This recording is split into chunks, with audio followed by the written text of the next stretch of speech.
Officiellement, bienvenue à cette première rencontre sur la réalisation multiplateforme organisée par l'ARC. Mon nom est Pierre Baudouin, c'est moi qui agira comme animateur, modérateur ce soir. Je vous demanderai, s'il vous plaît, d'éteindre vos téléphones cellulaires. Ça vous donnera une petite pause, un petit répit. Pour la deuxième année consécutive, l'ARC propose une série de 3 rencontres organisées en collaboration avec le Fonds Bell. Nous avons ici ce soir Laurence Baudouin-Masse qui est avec nous. Merci. Ces rencontres sont organisées, sont mises en place par 3 réalisatrices, dont Marie-Claude Gervais, qui est là, Sandra Coppola et Marie-France Laval. Elles sont les 3 personnes qui forment le comité médias numériques de l'ARC. Je tiens également à remercier Caroline Fortier. Un instant, j'ai chaud. Il fait chaud, ça. OK, merci. Caroline Fortier, qui est la directrice générale de l'ARC, son adjointe Stéphanie Brûlé, et ainsi que Hélène Roy, qui est la coordonnatrice à l'accueil et au service aux membres, pour leur collaboration et leur contribution à l'organisation de ces rencontres. Je tiens aussi à spécifier la précieuse collaboration de Manuel, notre technicien ce soir. Alors, entrons dans le vif du sujet, le sociofinancement. Je suis convaincu que plusieurs personnes qui sont très curieuses de connaître les dessous, les mystères du sociofinancement, qu'on peut appeler aussi le financement participatif ou pour certaines personnes aussi le crowdfunding. C'est selon. Alors, ce soir, on a 3 personnes avec nous. On a Audrey Benoît, merci, Jonathan Bellil et, Nicolas Alexandre. Nicolas Alexandre Tremblay. Merci. Ce soir, on va fonctionner avec des présentations des 3 participants et ensuite, on va fonctionner avec des participations du public. Alors, je voudrais d'abord vous présenter Audrey Benoît. Audrey est présidente et cofondatrice de Haricot.ca, la première plateforme de sociofinancement au Québec. Aussi auteure, conceptrice et productrice, elle travaille depuis plus de 20 ans en communication, en création et en développement de projets et en production de contenu tout média. Depuis 2010, elle dirige son entreprise, La Boîte à Solutions, qui spécialise en développement de l'image, de marque et en stratégie de contenu. En tant qu'auteure, elle a publié 3 romans et contribue aux principales publications québécoises. Comme comédienne, on l'a vu dans plusieurs films et séries télévisées. Ce soir, Audrey traitera des différentes approches possibles et des meilleures pratiques de mise en œuvre d'une campagne de sociofinancement. De plus, elle nous indiquera où se situe et comment se distingue Haricot.ca dans ce milieu du sociofinancement.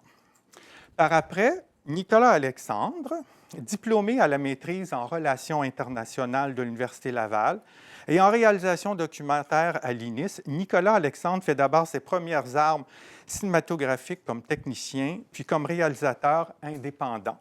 Résolument engagé, il s'intéresse aux enjeux liés au développement international et aux droits humains. Nicolas Alexandre et son équipe ont recueilli près de 16 000 $ sur Kickstarter pour finaliser le documentaire Citizen of Nowhere ou Citoyen de nulle part.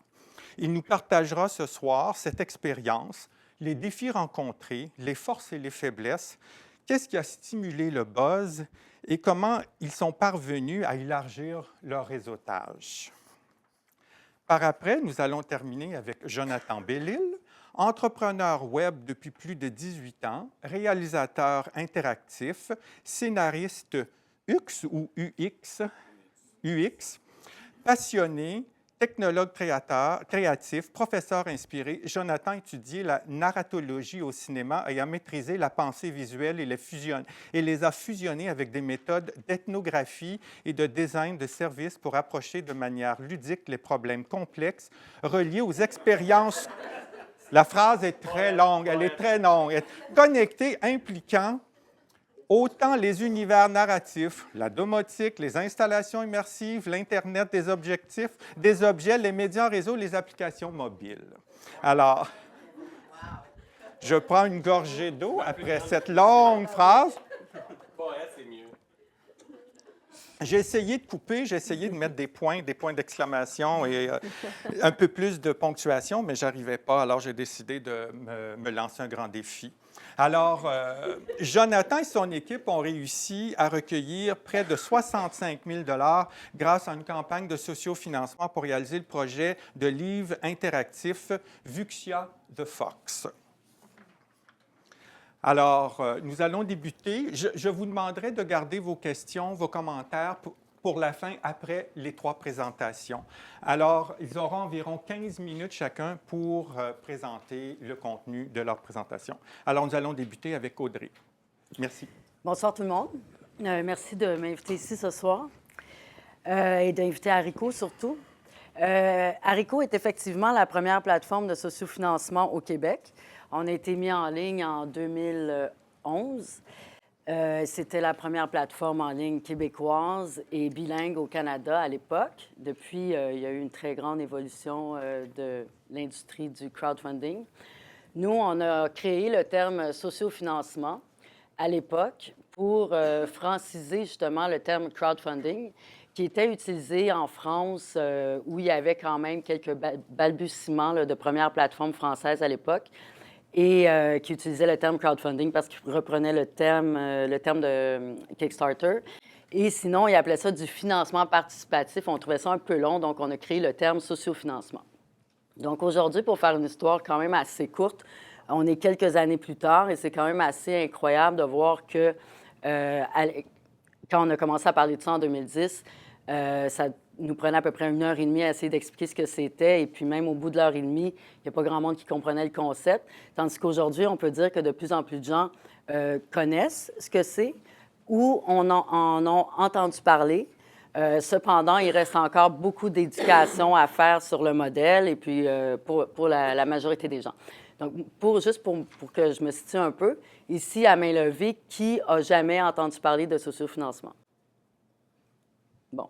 Donc, on peut se dire que vous connaissez au moins le b.a.-ba, le concept, comment ça fonctionne, qu'on met notre projet sur une plateforme et qu'ensuite, on invite sa communauté, donc sa communauté proche, les amis des amis, et ainsi de suite, si on atteint la viralité, à participer à notre projet sous forme de contribution en ligne, donc via l'Internet, d'où part aussi la communication, même si toute forme de communication de la campagne est bonne.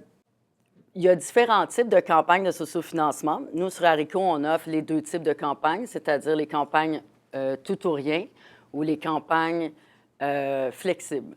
Les campagnes tout ou rien, c'est qu'on est obligé d'atteindre son objectif pour détenir les fonds. Fait que tout le long de la campagne, les contributeurs vont faire des promesses de contribution et si l'objectif est atteint, uniquement si l'objectif est atteint, à ce moment-là précis, ceux qui ont fait des promesses de contribution vont être débités et l'argent va être directement dirigé dans le compte du porteur de projet. Ça, c'est spécifique à Haricot, je dois le souligner, parce que ce n'est pas toutes les plateformes qui fonctionnent comme ça. Nous, on ne détient aucun fonds, en aucun temps, d'aucune façon, aucune donnée bancaire, aucune information, quoi que ce soit sur les contributeurs. Et dès que la contribution est débitée, elle va directement au compte du porteur de projet et ensuite la commission Haricot est redirigée ainsi que les frais de transaction, évidemment. Ça, c'est la campagne tout ou rien. Au début, nous, on a voulu commencer notre plateforme avec les campagnes tout ou rien parce que c'était important de faire comprendre que, bien, premièrement, le sociofinancement, ce n'est pas des campagnes de charité ou de donation. On offre quelque chose en retour. C'est de la pré-vente, c'est de la promotion d'un projet. Donc, on voulait vraiment miser sur l'importance des récompenses puis du fait qu'on doit les livrer, ces récompenses-là. On appelle ça des récompenses, on peut appeler ça des contreparties. Donc, qu'est-ce qu'on va offrir en contrepartie des contributions dans notre campagne? Et évidemment, dans beaucoup de projets, si on n'atteint pas l'objectif, ça veut dire qu'on ne pourra pas réaliser notre projet, donc on ne pourra pas livrer la marchandise. De fil en aiguille, le modèle s'est fait mieux connaître et aujourd'hui, on est capable, chez Haricot, d'évaluer si un projet va se faire quand même, s'il n'atteint pas son objectif. Et là, à ce moment-là, on va l'accepter en campagne qu'on appelle flexible. Et on est la seule plateforme qui est le même prix pour les campagnes flexibles et les campagnes tout ou rien, c'est-à-dire 5 Ça, c'est pour les deux types de campagnes. L'autre spécificité d'Haricot, c'est les modes de paiement. Là, je rentre tout de suite dans la technicalité, mais c'est parce que je pense que tout le monde sait un peu comment ça marche. On offre plusieurs types de modes de paiement parce qu'on s'est rendu compte que la population québécoise était peut-être moins sympathique à un mode de paiement en ligne qui s'appelle PayPal. Et pour ça, on a donc ajouté un autre mode de paiement. Les gens aiment pouvoir contribuer le plus rapidement et le plus facilement possible en donnant le moins possible d'informations. Et donc, on a ajouté le mode de paiement Stripe, là, pour le nommer, qui rend possible de faire une contribution directement par carte de crédit sans une autre inscription là, à ce que PayPal va exiger dans le cas d'une plateforme de crowdfunding. Ça, c'est l'autre spécificité. Une chose importante à dire aussi peut-être dès le départ, c'est que le choix de la plateforme n'influence pas le résultat jusqu'à un certain point. C'est-à-dire que si on ne travaille pas notre campagne, c'est-à-dire qu'on se dit, moi, mon projet est tellement extraordinaire que dès que je vais le mettre en ligne, tout le monde va le voir. Et quand ils vont le voir, ils vont tellement capoter qu'ils vont contribuer comme des malades. Ça ne marche pas comme ça et ça ne marche vraiment pas comme ça. C'est-à-dire que ceux qui ont une approche qui ressemble à celle-là ne réussissent absolument pas leur campagne, ils vont nulle part. Et ça, peu importe la plateforme. Dans certains types de projets, si on parle de technologie, de gadgets ou d'autres types de projets très nichés, et si ça a une portée dès le départ internationale et si on a un très bon budget en promotion ou une bonne gang d'amis qui vont travailler fort à chaque jour, on peut effectivement avoir des résultats intéressants sur une plateforme qui va nous mettre en feature, entre guillemets, et qui va peut-être nous donner une visibilité à un public qu'on n'aurait pas rejoint. Cependant, la plupart des projets qui vont essayer de viser cette espèce de public magique comme ça qui vient de partout dans le monde, la plupart du temps, on se rend compte que les contributeurs, ça part vraiment du cercle restreint. C'est déjà la première tranche de monde qu'il faut convaincre, le premier cercle. Et c'est rare qu'on dépasse les frontières, à moins justement d'avoir, nous, ça est arrivé avec un projet, mais il y avait un relais important au niveau promotionnel d'une personnalité publique mondiale qui a attiré des gens de partout dans le monde sur la campagne. Mais si ça n'avait pas été de cette promotion-là, le projet n'aurait probablement pas rejoint le monde entier, disons. Donc, c'est important de savoir que le choix de plateforme, finalement, va être important plus en termes d'accompagnement. Comment la plateforme va être capable de vous accompagner dans la présentation de votre projet et ensuite, même un peu en amont, c'est-à-dire un petit peu au même moment, de parler avec vous sur c'est quoi votre plan de promotion. Et là, j'ai passé un petit peu vite, puis si vous avez des questions, on pourrait revenir après sur, bon, c'est quoi une plateforme, pourquoi Haricot est différent, qu'est-ce qu'Haricot, etc. Parce que je pense que le sujet le plus important, c'est quoi le plan de promotion de campagne. Et ça, il faut le faire avant. Il faut le faire en amont. Il faut le faire avant de dire, ah, tiens, aujourd'hui, on est prêt à aller soumettre notre projet sur une plateforme. Avant de faire ça, il faut se dire tout de suite, c'est quoi mon plan de promotion? Et la première chose à faire, c'est de créer une page Facebook parce que dans la majorité des cas, et il y a toujours des exceptions, une chose d'exception à la règle, dans le cas, par exemple, de David Lahaye, qui a financé son deuxième long-métrage avec Haricot. Lui, c'est son compte Twitter. Il a utilisé surtout Twitter pour faire la promotion. Mais dans son cas, il avait 20 000 abonnés. Il était proactif. Les gens interagissaient beaucoup, beaucoup avec lui. Mais c'est vraiment pas donné à tout le monde d'avoir ce type de conversation-là avec sa communauté sur Twitter. Donc, dans la très grande majorité des cas, Facebook devient l'outil principal de communication pendant la campagne, même si on encourage d'utiliser tous les médias sociaux, ou en tout cas le maximum de médias sociaux qui sont en lien avec votre activité ou vos capacités.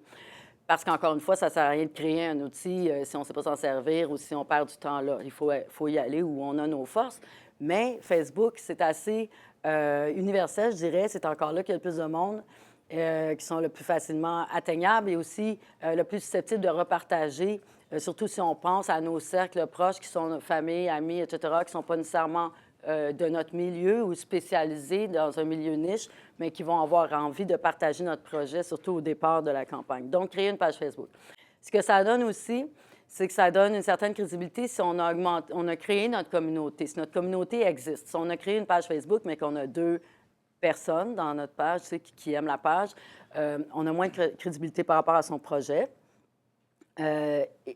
Ici, plus on monte la communauté, plus on a de la crédibilité, puis on a aussi un auditoire plus large quand on va commencer à communiquer la campagne. Une présence web est aussi importante, que ce soit un blog, un site, peu importe. Le plus, je l'ai dit tantôt, d'autres médias sociaux qui pourraient être pertinents. Mais la présence web est importante aussi parce qu'on doit pouvoir identifier très rapidement, en quelques clics, c'est qui les porteurs de projet. Est-ce que ça a du sens quand il dit ou elle dit je vais faire tel projet, c'est tel type de projet? Est-ce que ça a du sens que cette personne-là fasse ce projet-là? Donc, on doit identifier le porteur de projet rapidement en lien avec l'activité du projet et montrer un certain sérieux, un certain professionnalisme, etc. On le voit parce que, bon, on a une ligne éditoriale sur Haricot. On refuse à peu près 85 des projets, mais on n'accepte pas les projets sur une question de jugement de valeur. C'est-à-dire, on ne va pas choisir les projets parce qu'on les aime ou parce qu'on ne les aime pas. On va les choisir quand ils correspondent aux critères qui sont est-ce qu'on identifie bien le porteur de projet, est-ce que le projet est réaliste, réalisable, etc. Bon. Mais on se rend bien compte que plus la présence web est crédible, professionnelle, plus que le design fonctionne, que c'est sûr que si ça a l'air d'un site de 1992, ça va être plus difficile d'avoir une crédibilité. Donc, c'est la présence web, la page Facebook, c'est vraiment les premières choses à faire avant même de penser soumettre un projet sur une plateforme. Et ensuite, commencer à designer son plan de communication. Et là, tu passes moi 15 minutes? Non, ça va. OK. Je vais te faire signe quand tu seras près du 15 minutes. Parce que le plan de communication, essentiellement, c'est quelle est l'histoire que je vais raconter tout le long de ma campagne. C'est-à-dire à chaque jour de la campagne. Donc, si la campagne est 30 jours, c'est pendant 30 jours, 60 jours, 80 jours, ça nous prend une histoire qui va durer tout ce temps-là, avec évidemment pas le même contenu à chaque jour. On ne peut pas que partager notre page projet en disant voilà un lien vers ma page projet de sociofinancement, encouragez-moi. Ça ne fonctionne pas. Donc, il faut avoir une histoire à raconter, des contenus qui vont évoluer tout au long, qui vont être exclusifs à la campagne, qui vont faire en sorte que les gens ont envie de savoir ce qui se passe, comment le projet se développe. Ça peut être une panoplie de choses. Là, c'est vraiment livré à l'imagination. Mais il y a certains plans qui peuvent être assez faciles à établir là, pour commencer, pour partir avec quelque chose, parce que ça peut sembler, comme, wow, il faut que je trouve une histoire puis que j'ai quelque chose de différent à tous les jours pendant, mettons, 2 mois. On peut se faire une grille où on a des contenus récurrents. Disons, le lundi, on parle de ça, le mardi, on parle de ça, le mercredi, on parle de ça. Donc, c'est récurrent avec des bons mots-clics choisis. Et donc là, on crée une histoire, puis aussi la récurrence fait que, on veut savoir la semaine suivante, quel partenaire, quel collègue, quel casting il va nous présenter. Elle va nous présenter. Donc, ça tient, ça c'est une bonne méthode, disons, pour créer un plan de communication intéressant. Ça fait toute la différence parce que, je veux dire, on le voit, c'est automatique. Puis il y a une statistique, et d'ailleurs, c'est drôle parce qu'en arrivant ici, on m'a parlé d'une statistique qui a été établie par un Américain, je crois. C'est que ça prend 100 vues du projet pour une contribution. Et là, la valeur de contribution, c'est un autre sujet. Mais disons, si on veut une contribution, ça prend 100 vues. La moyenne de contribution est entre 40 et 60 $, tout dépendant du projet, du type de projet. Donc, il faut faire le calcul. Là. Si on a besoin de 10 000 puis donc, moi, je calcule très mal. Fait que là, je ne ferai pas le calcul. J'ai besoin de 10 000, donc ça me prend combien? Mais donc, je fais une moyenne de 50 $. J'ai besoin de combien de personnes qui vont contribuer? Donc, tant de contributeurs fois 100. C'est ça que ça me prend. Ça, c'est le nombre de personnes qui doivent voir ma page. Donc, la diffusion est très importante. L'autre règle statistique, c'est qu'un projet doit, ou en tout cas, ça peut arriver que ce ne soit pas le cas, mais dans la grande majorité des cas, il faut que 25 de l'objectif soit atteint dans la première semaine, sinon dans les premiers jours. Ça, c'est une règle aussi qui est assez... qu'on voit, là. Les vues, bon, ça. Fait que tout ça étant dit... Ah oui, bien après, je vais revenir, mais tout ça étant dit, c'est quand même assez facile après de voir, OK, mon objectif, est-ce qu'il est réaliste compte tenu de ma communauté ou des gens que je suis capable d'aller chercher. C'est pour ça que c'est important, à un moment donné, si on sent qu'on ne peut pas y arriver, d'avoir des ambassadeurs de campagne, que ce soit des membres de notre équipe ou des ambassadeurs extérieurs qui vont aussi diffuser ces contenus-là. Après, il y a les récompenses qui sont très importantes aussi. Et là aussi, si on sent qu'on est un peu limité dans le type de récompense originale et participative et exclusive qu'on peut offrir, puis ça, on y reviendra plus tard aussi, si, disons, qu'on se sent un peu limité, on peut aussi aller chercher des partenaires de récompense qui peuvent être des personnalités, des entités, des organismes, des entreprises qui nous aiment ou de qui on est proche, peu importe, ou qui ont envie, parce qu'ils ont quand même quelque chose en retour, ça c'est important de le dire, en retour d'une visibilité, vont nous offrir un bien ou un service à moindre coût ou gratuitement, que nous, après, on peut offrir en récompense, pas au prix coûtant, mais disons avec un petit rabais, mais ce qui fait qu'on ajoute une plus-value pour le contributeur. Puis nous, on vient de faire une marge sur la récompense. Dans ce temps-là, la mathématique est peut-être un petit peu plus complexe à faire quand on fait notre grille de récompense parce qu'il faut effectivement à chaque fois calculer combien me coûte la récompense, combien je fais dessus, parce que, bon, évidemment, à la fin, ce ne sera pas la totalité de la valeur de la récompense qu'on va avoir dans nos poches. Donc, il faut calculer le coût de chaque récompense pour faire établir le budget. Les récompenses, c'est important d'être généreux, humble, surtout humble et généreux, et imaginatif.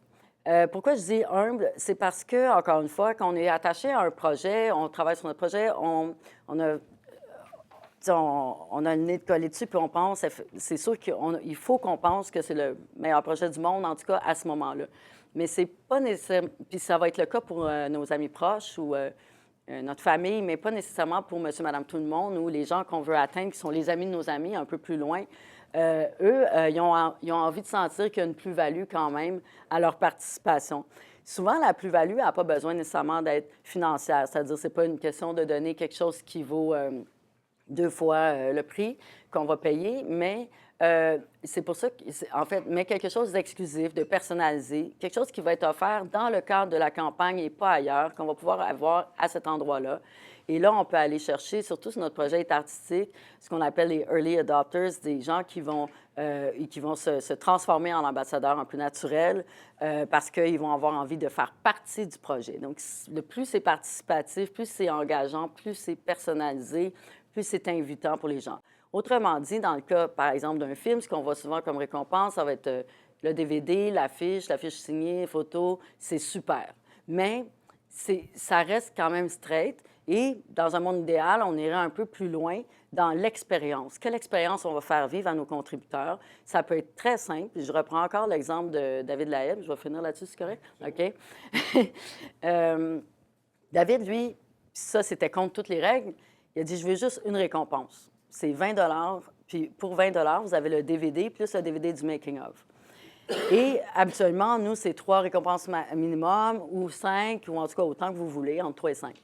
Mais dans ce cas-là, avec sa communauté, on se disait, oui, c'est possible de le faire. Il est capable d'aller chercher, donc ça y prenait 300 à quelques personnes pour atteindre son objectif à 20 $ chaque. Et ça a marché. Et lui, sa récompense, c'était que tout le monde, en plus de recevoir ce cadeau, devenait producteur honorifique, entre guillemets, parce qu'évidemment, on n'a pas le droit d'offrir des parts de production au film.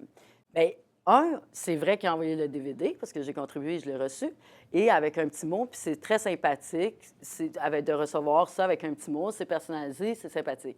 Mais surtout, à la fin du film, il a effectivement mis les noms de tous les contributeurs au générique. Et la façon dont ça a été fait, c'est vraiment dans la manière, parce que, tu sais, on parle juste d'écrire des noms sur un générique. Bien, c'était très touchant. Puis les gens ont beaucoup apprécié ce geste très, très simple, mais qui était effectivement personnalisé. Bon, maintenant, quand tout le monde l'aura fait 150 fois, peut-être ça va être moins efficace, mais à ce moment-là, ça l'était. J'arrête là-dessus, on pourra revenir plus tard. Merci, Audrey. Je suis convaincu que vous avez beaucoup de questions. Soyez patients, vous aurez l'occasion de les poser. Notez-les et on va poursuivre avec Nicolas Alexandre. Bonjour. En fait, moi, je ne suis pas du tout un spécialiste des campagnes de sociofinancement. Je suis un producteur / réalisateur. Puis j'avais un projet sur lequel je travaillais depuis plusieurs années. Puis on a fait une campagne de sociofinancement pour un documentaire. Puis je suis plus là pour vous parler des problèmes qu'on a vécus pour peut-être que vous ne viviez pas les mêmes. Pour moi, il y a deux choses qui sont primordiales, parce que vous êtes probablement la plupart des cinéastes qui veulent faire la même chose. Il y a deux choses à prendre en considération lorsqu'on lance une campagne, c'est quelle est la nature de notre projet, puis la portée possible de notre projet, puis qui on est dans l'équipe pour lancer la campagne. Nous, on était 3. Moi, le co-réal, puis quelqu'un qui nous accompagnait, qui avait 40 amis Facebook. Donc, puis elle a parlé tout à l'heure du cercle restreint, en fait, qui est extrêmement important, malgré que parfois on peut avoir un projet qu'on pense qui peut aller plus loin. Si on n'est pas en mesure de fonder un cercle restreint très énorme, on n'ira jamais à l'extérieur. Je vais vous montrer juste un petit extrait de mon projet. Ça va vous donner une idée aussi de quoi je parle. Puis, c'est aussi un de nos outils, en fait. Nicolas Alexandre, est-ce que tu peux situer l'extrait? Oui, Dans quel contexte exactement. C'est ce que j'allais dire, c'est un de nos outils. Lorsqu'on a lancé la campagne, nous, notre film, ce qui est particulier, c'est qu'il était tourné. On avait passé 3 mois sur le terrain l'année d'avant. On avait tourné le documentaire, donc on allait chercher du financement pour le terminer. Donc, c'était très tangible. On avait une date, on faisait notre campagne mi-novembre à mi-décembre, puis on sortait le film en février. Ça a été un peu dangereux parce qu'on a créé une demande, puis on s'est rendu compte que ça, c'est devenu un travail à temps plein aussi, là, la campagne de sociofinancement. Fait qu'on n'a pas dormi beaucoup dans le temps des fêtes. Ouais. Oui, je vais juste montrer l'extrait, puis ensuite, je vais parler des caractéristiques de mon projet. Ça va être plus simple, en fait. Ça, c'est la bande-annonce qu'on a créée avant de monter le film. C'est quoi déjà le titre? C'est en anglais, c'est Citizens of Nowhere. C'est ça qui est particulier. On le fait en 3 langues, le film. Ça se passe en République dominicaine puis en Haïti. Donc, une version française, une version anglaise puis une version espagnole. Donc, ça, c'est la version française. Septembre 2013. Une sentence d'un tribunal dominicain crée près d'un quart de million d'apatrides. Mais quels crimes ont-ils commis? Todas esas personas no violaron ninguna ley. Fue el ejército dominicano que traía a esos cortadores de caña, lo empleaba una institución estatal, no los devolvía a Haití. Hasta la reforma constitucional del 2010, todo el mundo admitía que eran dominicanos. Alors que le gouvernement quitte peu à peu la culture de la canne, ils deviennent indésirables. Yo soy negro y me siento bien siendo negro. También me siento bien siendo hijo de haitiano. Por algo que quede claro, yo nací aquí en República Dominicana y uno es de donde uno nace. Yo soy dominicano.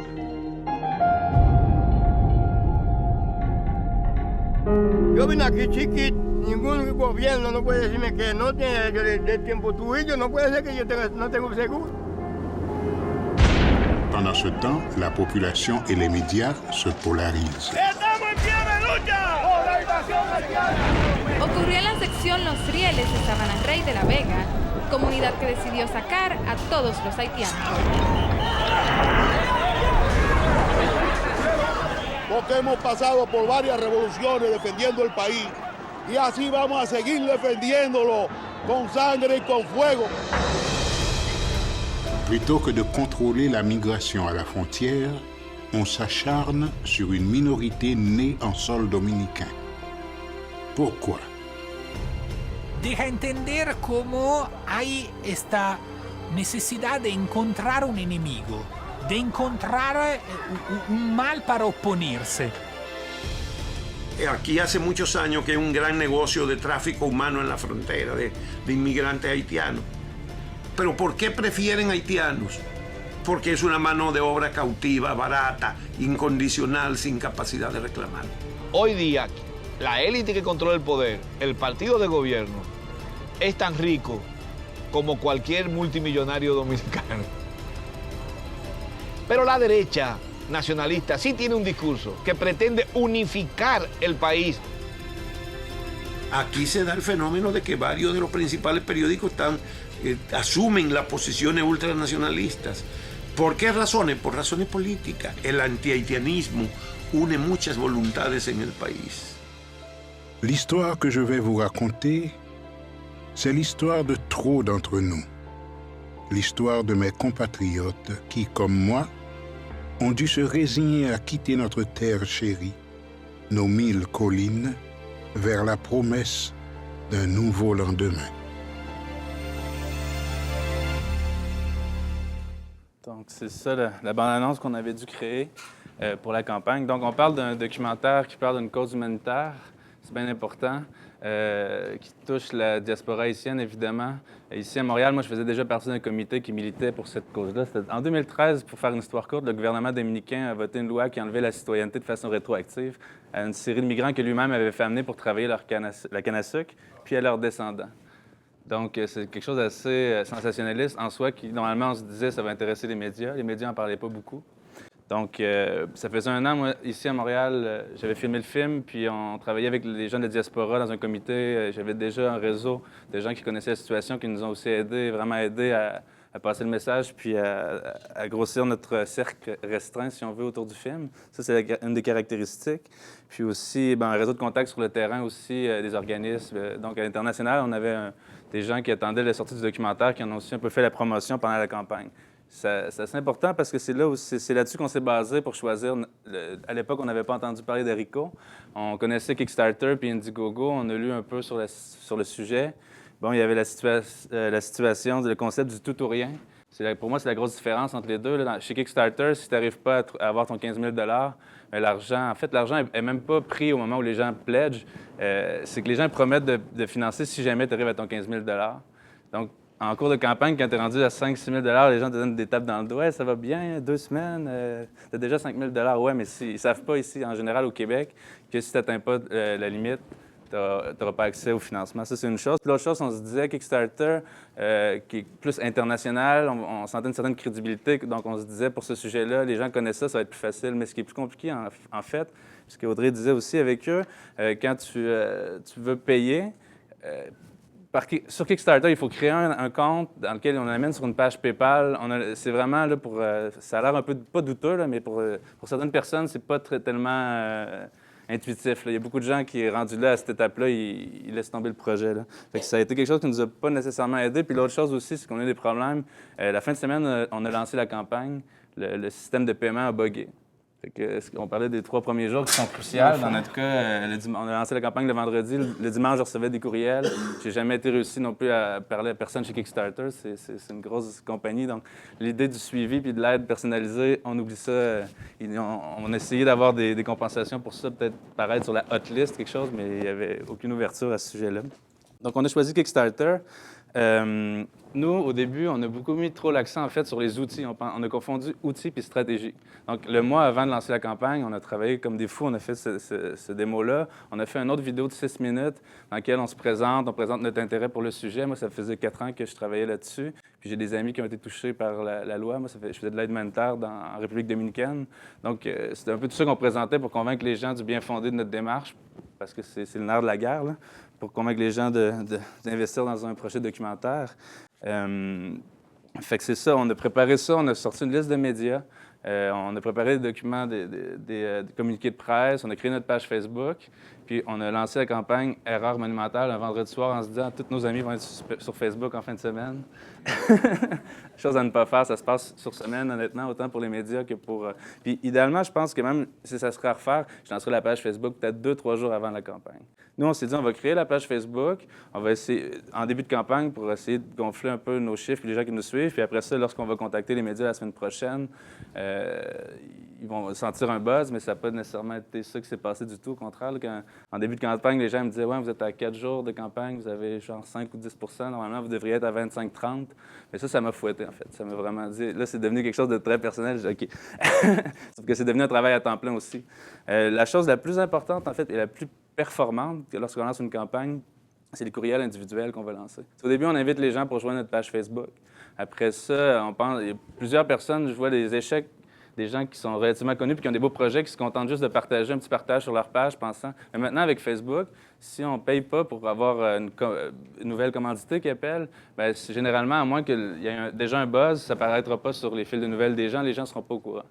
Fait que ça, c'est une autre chose que je vais parler plus tard, là, mais à des moments clés dans la campagne, c'est important peut-être d'investir un petit 20-30 $ juste pour, si jamais il y a un article important qui parle de votre projet ou une entrevue, quelque chose, pour que ça circule. Puis, pas nécessairement publier quelque chose qui est directement en lien avec la campagne, mais plutôt un article, comme nous, un article de la presse qui parlait de la situation en République dominicaine. Puis, en tout petit en bas, ça parlait de la campagne de sociofinancement. Mais ça a été vraiment ce qui nous a permis. Si on n'avait pas eu cet article-là, on n'aurait jamais réussi à atteindre notre objectif. Donc, nous, on pensait qu'avec un sujet comme ça, justement, on allait envoyer des communiqués de presse puis qu'on allait être en demande partout, à tout le monde en parle. J'exagère, là, mais on avait vraiment confiance. On s'était dit, OK, on est 3 personnes, il y a notre cercle restreint. On s'est dit, quel montant on va aller chercher? On pensait aller chercher 5 000 $ dans nos amis, dans la famille, peut-être un autre 5 000 $ dans les amis des amis avec les médias. Puis si tout allait se passer bien, bien, il y aurait un autre 5 000 $ qui seraient des gens qu'on ne connaît pas, qui auraient entendu parler de nous à la radio ou à la télé ou quoi que ce soit. Ça, c'est bien important parce que c'est la notion de risque à un moment donné aussi. On se base sur quoi pour dire, est-ce que je demande 10 000, est-ce que je demande 15 000, est-ce que je demande 20 000? Puis si je demande 15 000, j'aurais peut-être pu demander 20 000. On ne sait jamais si ça va être facile ou difficile, là. Fait qu'il y a toujours une notion de risque parce que si jamais vous ne l'atteignez pas, même si vous vous rendez à 10 000, il va falloir que vous injectez le 5 000 dans une formule tout ou rien pour pouvoir accéder au financement. C'est pour ça que généralement aussi, je pense qu'il y a comme un biais qui se crée. Moi, j'avais remarqué que sur Indiegogo, il y a peut-être moins de gens qui atteignent leur objectif parce qu'à partir du moment où c'est plus une question de vie ou de mort pour votre projet d'atteindre votre objectif, on a tendance à laisser aller puis à pas aller vraiment sur le terrain puis mettre de la pression sur les gens. Mais s'il y a une chose qui est vraiment importante, c'est ça, c'est idéalement, si vous êtes plusieurs autour de la table en partant, c'est vraiment de vous mettre d'accord sur jusqu'où vous êtes prêt à aller pour atteindre votre objectif parce qu'à un moment donné, on a l'impression d'être gossant, là. Excusez-moi le terme, là, mais tu sais, en début de campagne, moi, j'ai écrit des messages personnalisés à peut-être 600 ou 700 de mes amis Facebook, des gens que je n'avais pas vus depuis 3, 4, 5 ans. Puis étonnamment, ces gens-là, c'est eux qui appuient le plus. Pas toutes, là, mais on est allé chercher 230 donneurs, puis il y en a peut-être, je ne sais pas, 150 dans notre environnement proche de moi, de ma mère ou du co-réalisateur, des gens qu'on n'avait pas vus depuis 5 ans.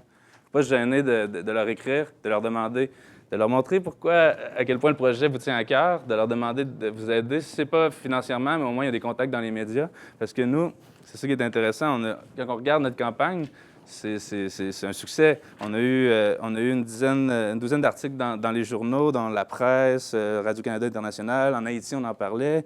Il y a eu une dizaine d'entrevues à la radio communautaire généralement ici. On est allé chercher 1200 likes sur Facebook. Ils en ont parlé à une émission de télé Radio-Canada, entrée principale.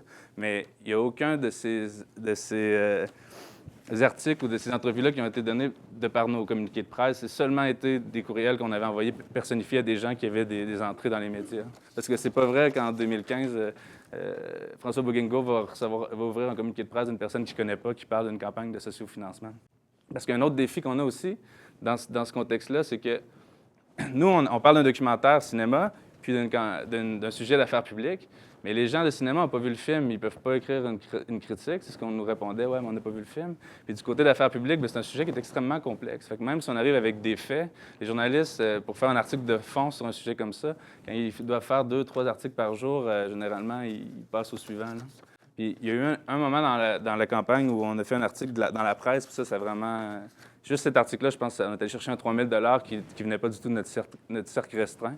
Mais en plus, tous ces articles-là nous permettent de donner de la crédibilité au projet puis aller chercher dans notre bassin de personnes qui nous suivent depuis le début, là. Puis, Nicolas, Alexandre, oui. Quand tu mentionnais au début que ça a été un travail à temps plein, Ouais. la durée de ce travail-là était de combien de temps, Bien, ce temps plein-là? je dirais qu'avant la campagne, on a passé 3 semaines à temps partiel à préparer les vidéos, le communiqué de presse, un peu la stratégie, amasser la liste de médias, tout ça. Puis à partir du moment où est-ce qu'on a lancé la campagne, on pensait qu'on allait lancer ça dans l'univers puis que ça allait être... Ouais, c'est ça. Puis c'est peut-être plus au début... Puis si on est plusieurs aussi, puis qu'on prépare vraiment une stratégie avec des billets sur notre Facebook déjà prévus un peu à l'avance, on se sépare le travail, ça va être plus facile. Mais on était 3. Il y en a un de nos collègues qui n'a aucun ami Facebook, qui n'est pas du tout branché. Puis évidemment, l'autre, il n'avait pas nécessairement autant de temps à investir, ce qui est tout à fait normal. est correct. Sauf qu'à un moment donné, c'est là où est-ce que ça devient un travail à temps plein quand tu es un peu en train d'improviser à chaque jour. On se dit qu'est-ce qu'on va faire le lendemain pour... Parce qu'une fois qu'on a envoyé nos 600-700 messages à nos amis sur Facebook, qu'est-ce qu'on fait, tu sais? C'est ça qui n'est pas évident.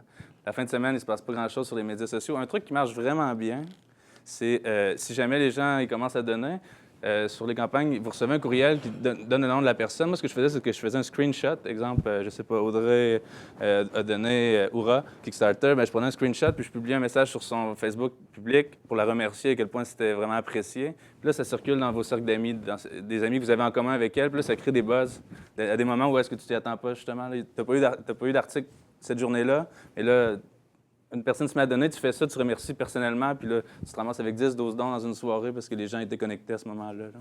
Ça, c'est vraiment un truc important à prendre en considération.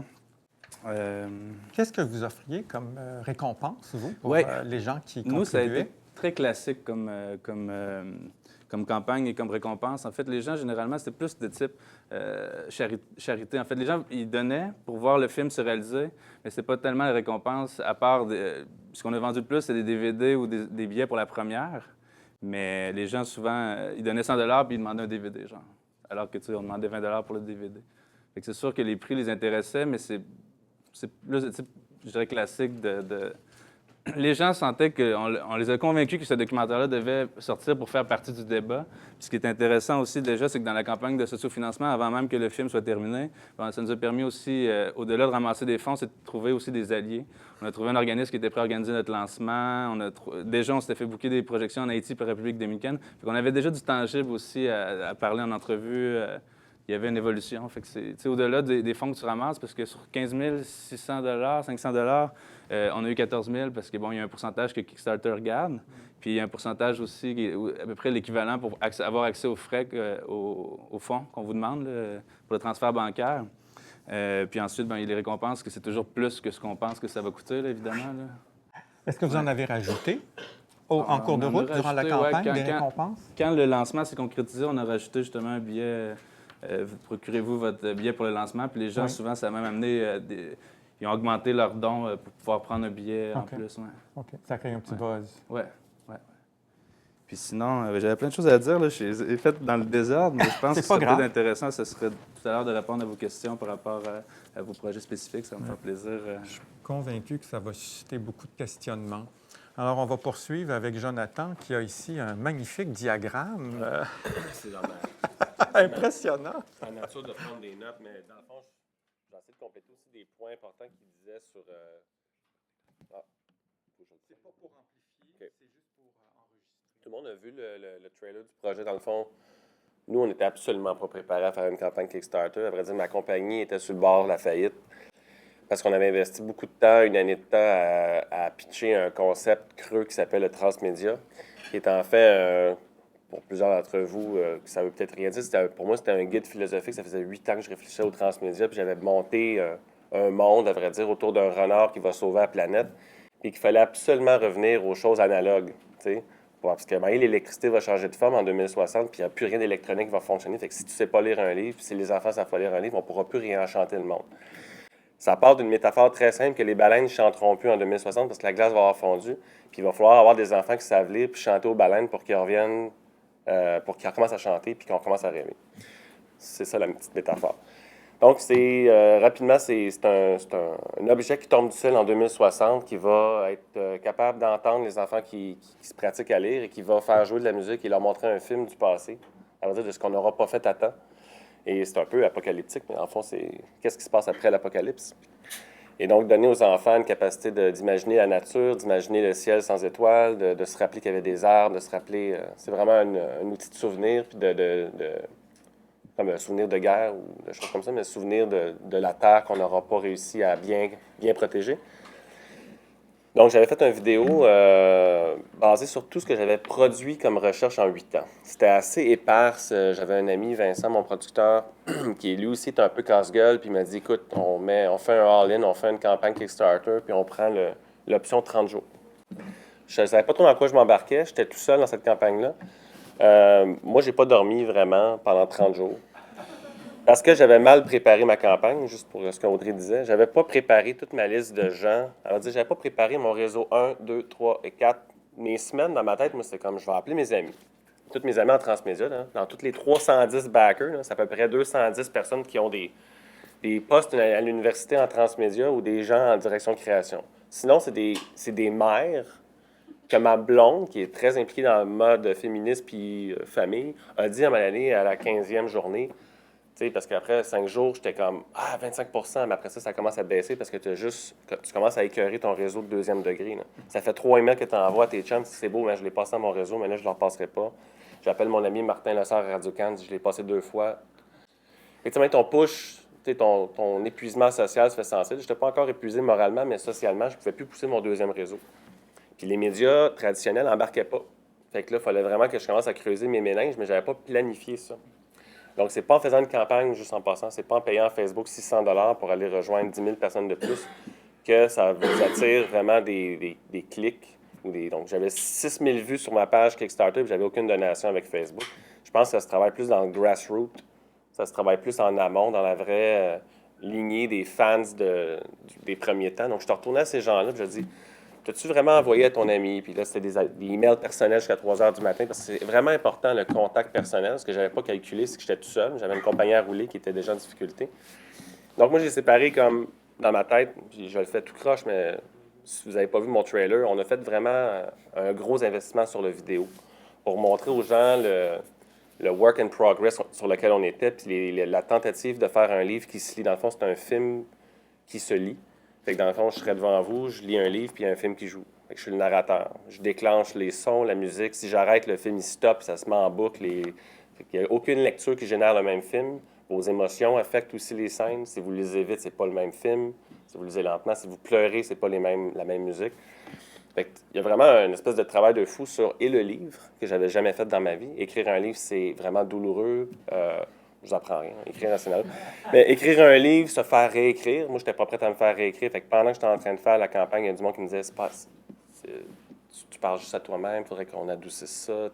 Ma blonde est rédactrice, donc c'était la seule qui pouvait vraiment faire ce job-là, de rentrer dans ma zone intime et de dire il va falloir réécrire ça. Parce que tu fais juste dire des dialogues, puis il faudrait que tu montres un peu plus. J'avais beaucoup d'illustrations, fait qu'on a commencé à illustrer puis donner aux mères puis à celles qui bloguaient des images, du stock pour parler dans leurs mots, puis que ce soit plus moi qui parle. Donc, on a commencé à aller dans le réseau des mères avec des enfants qui tripaient sur le contenu du livre. Puis il fallait que je le ramène dans assez de matériel pour qu'ils puissent en parler. Donc, c'est ça. Pour moi, il y avait l'histoire, il y avait les fans, j'appelle ça story, people, puis product. Mon produit, il n'était pas clair. C'était une app qui était en fait aussi un jeu de table puis un livre. Juste ce pitch-là était très confondant pour les gens. Donc, il y a des gens qui disent, c'est-tu un livre ou c'est-tu une app? Ou ça ne les rassurait pas. Puis, comme tu as dit, Audrey, les gens ils viennent souvent sur Kickstarter pour acheter ou pré-acheter un produit. Ils ne viennent pas nécessairement supporter, dans le cas d'un Indiegogo, peut-être Haricot, des initiatives ou genre comme Patreon, supporter un artiste. Ils viennent acheter quelque chose qui va être fini puis qui devrait techniquement avoir une certaine valeur ou un certain rabais en tête. Fait que si j'ai mon livre 40$, bien, s'ils l'achètent tout de suite, ils ont comme un rabais dans leur tête. Ces gens-là sont venus très rapidement sur le site. J'avais peut-être 25 000 $ d'amassé après 10 jours. Puis, c'est ça, c'est la confiance avant 5 jours. C'est que les gens ils disent « Ah, sa campagne va bien, fait que je vais donner 50$. » Mais j'avais des amis que ça faisait 8 ans qu'ils me suivaient puis ils étaient vraiment commis là, à mon projet. Après 10 jours, ils voyaient « Je suis pas sûr que je vais mettre mon 50$ là-dessus, tu sais, parce que je pense que tu ne l'auras pas. Puis cette confiance-là qui tombe, ça commence à te gruger intérieurement parce que c'est des amis, là, c'est des gens qui t'ont encouragé à faire le projet qui ne donnent pas. Excuse-moi, qu'est-ce que vous étiez fixé comme objectif? 64 000. OK. Ça a coûté 164 000 à faire. Parce que 64 000, c'est rien faire un livre puis une app. J'encourage pas personne à faire ça, mais l'idée, c'était d'essayer de lever cet argent-là le plus vite possible pour justement aller montrer nos produits. On avait des gens qui étaient intéressés à voir le concept. Je viens après à ça. Dans le fond, on avait des intéressés dans le milieu de l'industrie, dans la production, qui étaient sûrs qu'on allait se casser la gueule, mais que si on réussissait à faire notre campagne, ils allaient investir de l'argent pour aller en production plus importante du genre réécrire, me payer vraiment un illustrateur professionnel, avoir des relecteurs de l'enfant, parce qu'on voulait aller dans le monde de l'éducation avec ça. Fait que j'avais des relecteurs pédagogiques que je voulais mettre là-dessus. Je n'avais pas d'argent pour les payer. Ce producteur-là se tenait en arrière, puis il regardait la scène, puis il disait « Si vous êtes capable de lever 75 % nous, on va donner le reste du cash sans équité. » Fait qu'on a vraiment été obligé de mettre 27 jours de vie dans quelque chose jusqu'à la toute fin, puis à la fin, il y avait comme un genre de sauveur qu'on attendait, qui pouvait se pointer ou pas, qui était en fait TFO. TFO, pour seulement mettre leur logo sur le livre, ils ont donné quasiment 20 % de la mise sur le projet sans prendre d'équité. Puis évidemment, le but de cette initiative-là, c'est de faire le livre, faire l'app. Puis ensuite, TFO s'engageait comme producteur en éducation à faire un deal en éducation. On vient de vendre, on voulait vendre aussi au monde de l'éducation, mais TFO nous a amenés dans les écoles primaires en Ontario. Puis on a vendu à 1500 écoles primaires le livre. L'idée, c'était d'avoir quelqu'un qui allait pousser le produit qu'on allait faire en prototype. C'est ça, TFO, ils ont pris un énorme risque de mettre peut-être de l'argent là-dedans sans savoir si le projet allait lever ou pas. Mais dès qu'ils avaient mis leur logo, dans le fond, ça a fait beaucoup jaser, ça aussi. D'avoir quelqu'un qui est dans le monde corporatif qui met de l'argent sans équité. Ils disent « Ouais, mais là, c'est TFO, et ils ont-tu des droits? » Ils n'ont pas de droits. Ils ont un droit d'avoir un logo sur mon livre. Puis ça les fait briller aussi dans leur monde de l'éducation. Quand ils ont fait le deal, c'est que genre, on les a supportés depuis le début, puis on les a aidés à réécrire certaines lignes pour les écoles. Dans les web channels, si je parle trop longtemps, tu me le dis aussi, là, dans le produit, il y avait le pre-order puis le support. Pendant que tu fais ton projet, il y a plein de monde qui t'envoie des emails. Le gars qui a donné 5$, il te demande des updates. Le gars qui t'a donné 500$, il t'en demande pas. Et c'est le monde à l'envers. C'est pas comme faire... c'est très, très... faut que tu sois très humble sur les gens qui donnent et qui donnent pas. C'est comme... J'avais quand même un ego inconsciemment qui était lié à des gens que j'avais beaucoup supportés. Mais une fois que tout le monde que j'aimais m'avait donné, j'étais quand même pris avec le fait que genre, fuck, je peux pas lever plus que 30 000 avec ça. Ça fait 8 ans que je fais de la recherche. Je dois être... J'avais mal planifié ma promotion day by day. J'avais pas vraiment une histoire claire. Comment j'ai appelé un ami qui était Lance Wheeler, puis que j'ai dit genre « I'm gonna fail, comment t'as fait toi pour financer? » Ah, moi, ça m'a pris 3 fois avant de financer. Fait que ça se peut que tu fails une fois, tu réessayeras une deuxième fois. Moi, c'était pas vraiment une option, parce que si je failais, j'allais avoir 1-2 ans à attendre avant de me remettre de ma compagnie qui tombait. Donc, j'ai développé tous mes visuels en simultané. J'ai appelé un illustrateur, on a commencé à sortir des visuels, on a commencé à donner aux gens du stock de plus. C'était vraiment du love work, là. Je travaillais très tard pour essayer de faire en sorte que les gens voient que j'étais en train de faire le projet. C'était comme raconter l'histoire live, ce qui demandait beaucoup. Puis pendant ce temps-là, je découvrais les gens qui étaient les fans, puis en même temps, les gens découvraient qui était derrière le projet. Puis je commençais à valoriser mon illustrateur, je commençais à valoriser la musique. Puis, à un moment donné, il y a eu un article à la CBC. Ils ne m'ont même pas appelé. Il y a quelqu'un à la CBC qui a dit genre « This cool project, this kid book that you read and it creates a film. » Puis en plus, c'était en anglais. C'était même pas sur... je ne sais pas où est-ce qu'ils avaient pris leur topo, mais ils ne m'ont jamais appelé. Ils ont juste fait un topo sur Wuxia de Fox qui était en train de trender. Ça veut dire que c'était juste au moment où je pensais qu'on était en train de crasher. Parce qu'il y a des outils sur Kickstarter, sûrement sur Arico, qui te disent quand est-ce que tu vas crasher. Fait que moi, c'était marqué genre failure, expected failure. Je ne levais pas plus. Il ne faut jamais aller voir ces outils-là, je vous conseille. Moi, j'avais mon producteur qui n'allait même plus les voir. Mais on avait 45 000, puis c'était comme genre, ça va arrêter là, ça c'est ta courbe, that's you. Si tu pouvais juste nous dire comment, pour terminer, comment tu as réussi à atteindre ton montant. C'est quoi le moment crucial durant la campagne qui a fait que ça a levé et que vous avez atteint votre objectif? Bien préparer la liste de nos car fans. Nos 310 emails qu'on a envoyés, dans la plupart de ces gens-là, ils ont donné. Donc, j'avais quand même bien construit ma liste, mais j'ai pas eu récemment, à part 200 personnes que je connaissais, il y a eu beaucoup de maires, beaucoup de gens du réseau, des blogueurs. Des gens à qui j'ai vraiment, comme dans mon 2e, 3e niveau, ça c'est au 10e jour. Après ça, il y a eu une période de mort spirituelle entre 15 et 25 jours. C'était stale. C'était genre 2 donations, 3 donations par semaine. Puis il y avait vraiment comme un stimulus. J'étais dans mes background networks. J'étais remonté jusqu'à Orange pour parler à du monde. Comprendre vraiment, y a-t-il un producteur qui n'a pas vu, qu'est-ce que je vais faire avec ça? Puis parler, dans le fond, à Dieu. J'ai vraiment prié. Dans les 3 derniers jours, j'appelais ça le savior moment. C'était genre, t'as pas vraiment le choix de continuer à te battre, puis comme tu as dit, d'aller célébrer, à vrai dire, tous ceux qui te supportent dans les derniers moments. Il y a beaucoup de monde qui m'ont supporté dans des moments parce qu'ils avaient déjà vécu ça ou qui m'appelaient à 3 h du matin et disaient « Ça va? Non, je sais que ça va pas, mais garde, mon gars, lâche pas, puis c'est écœurant ce que tu fais. » C'est un peu comme sûrement faire une performance. Moi, j'ai comparé ça à faire une performance théâtrale, cette affaire-là, parce qu'il fallait que je reste gentil et heureux, mais à vrai dire, j'étais en train d'être détruit moralement parce que c'était quand même un rêve au site. Il fallait vraiment que je le fasse, ce projet-là. Puis il y a beaucoup de monde qui voulait que je le fasse aussi, puis que ça a été une célébration. Quand on a réussi à le financer, j'ai reçu tellement d'amour, même du monde qui n'avait pas mis dedans, du genre « Fuck, man, tu l'as fait, ça me fait capoter. Moi, j'ai pas donné, mais j'aurais dû. » Puis... Il y a quand même une petite vengeance émotive. Mais en même temps, ces gens-là, après ça, ils ont acheté le livre. Fait que, tu sais, on a eu beaucoup de ventes. Une fois qu'on a fait le financement, ça nous a pris jusqu'en septembre finir le livre que j'ai ici pour le voir. On a vraiment mis beaucoup d'énergie. Au lieu de passer... Ah, c'est ça. OK, une minute. Je suis bon. Le livre est supposé être 400 pages. Fait que dans le fond, une des décisions qu'on a eu à prendre, c'est qu'on va sortir le livre en 8 volumes et non pas en 400 pages. Parce que si on a fait 400 pages, c'est sûr que 64 000, on se rendait zéro là, à ça. On a fait un livre de 60 pages qui se lit en 40 minutes. Donc, on a fait à la place un film de 40 minutes.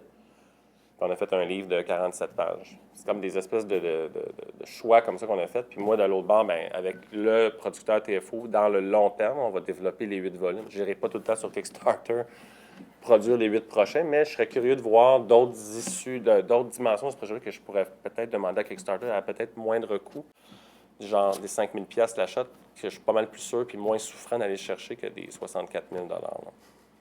J'espère que... C'est beau. Merci. Merci infiniment à vous trois. C'est très intéressant et ça nous donne de très bons exemples de ce que vous avez vécu. Alors, je voudrais prendre le temps d'ouvrir aux questions, aux commentaires. Vous allez devoir parler dans le micro. Je veux seulement m'excuser pour le début de la rencontre. J'ai eu un petit malaise claustrophobe et je me suis mis à étouffer. Alors, j'ai repris mon énergie et je suis tout à vous. Alors, vous devez parler dans le micro, pas pour amplifier, mais pour pouvoir enregistrer. Alors, je vous demande d'aller avec vos questions, vos commentaires succincts, directs et brefs. Alors, à qui est-ce que je vais donner l'honneur pour la première question? Monsieur. Je vais me promener avec le micro en souhaitant qu'il se rende à votre place. Je vais jouer à Claire Lamarche. Merci. Donc, mon nom, c'est Pascal Gélina. Moi, ça m'intéresse la question de finir un documentaire et puis le fait, par exemple, qu'il soit en français, contrairement à ton projet qui était vraiment intéressant, 3 langues. Donc, est-ce que c'est viable? Et puis, est-ce que, justement, la question des plus petits montants, est-ce que c'est plus facile à cibler? Puis, justement, entre les deux choix de tout ou rien ou l'autre, là, est-ce que vous avez des suggestions à nous faire là-dessus, en général? Oui, bien, le premier élément, le fait que ce soit en français, moi, je pense que, de par mon expérience, c'est un plus. Là, nous, ça nous a brûlé beaucoup d'énergie d'avoir tout à faire en français, anglais, espagnol, puis de se lancer sur tous les fronts. Moi, j'ai ma copine qui est colombienne, elle harcelait les pages sur Facebook en espagnol, en anglais, en français. On s'est jeté un peu sur tous les fronts. C'est juste qu'après, c'est tout une question de montant puis de stratégie. Il faut vraiment bien penser le montant auquel, parce qu'entre 15 000 et 12 000 $, ça m'aurait sauvé une coupe de nuit blanche, je pense. Ça a l'air pas beaucoup, là, mais quand on a épuisé notre premier cercle, puis qu'on est rendu à appeler quelqu'un qui a connu notre père il y a 20 ans, puis qu'on est à moitié de notre objectif, là, ça commence à être difficile. Fait que c'est vraiment une question de bien évaluer le montant que vous allez aller chercher. Parce que moi, c'est pareil. Quand je suis sorti de la campagne de sociofinancement, je me suis dit plus jamais. Puis maintenant, je leur ferai, mais pour 5 000, 10 000 $, c'est dépendamment du projet aussi. Là, après, là où pour moi ça devient difficile aussi, je pense, c'est exemple un projet de fiction très artistique. C'est sûr qu'on sortira peut-être pas du premier cercle. T'sais. C'est ça qui arrive. Moi, il y avait une cause humanitaire, on était capable d'aller chercher des gens qui s'y intéressaient. Fait que c'est vraiment bien évaluer ça, puis chercher un montant qui est... Puis surtout, si le film a été tourné, puis c'est pour la post-prod, là, au moins, on se rapproche de quelque chose de concret. T'sais.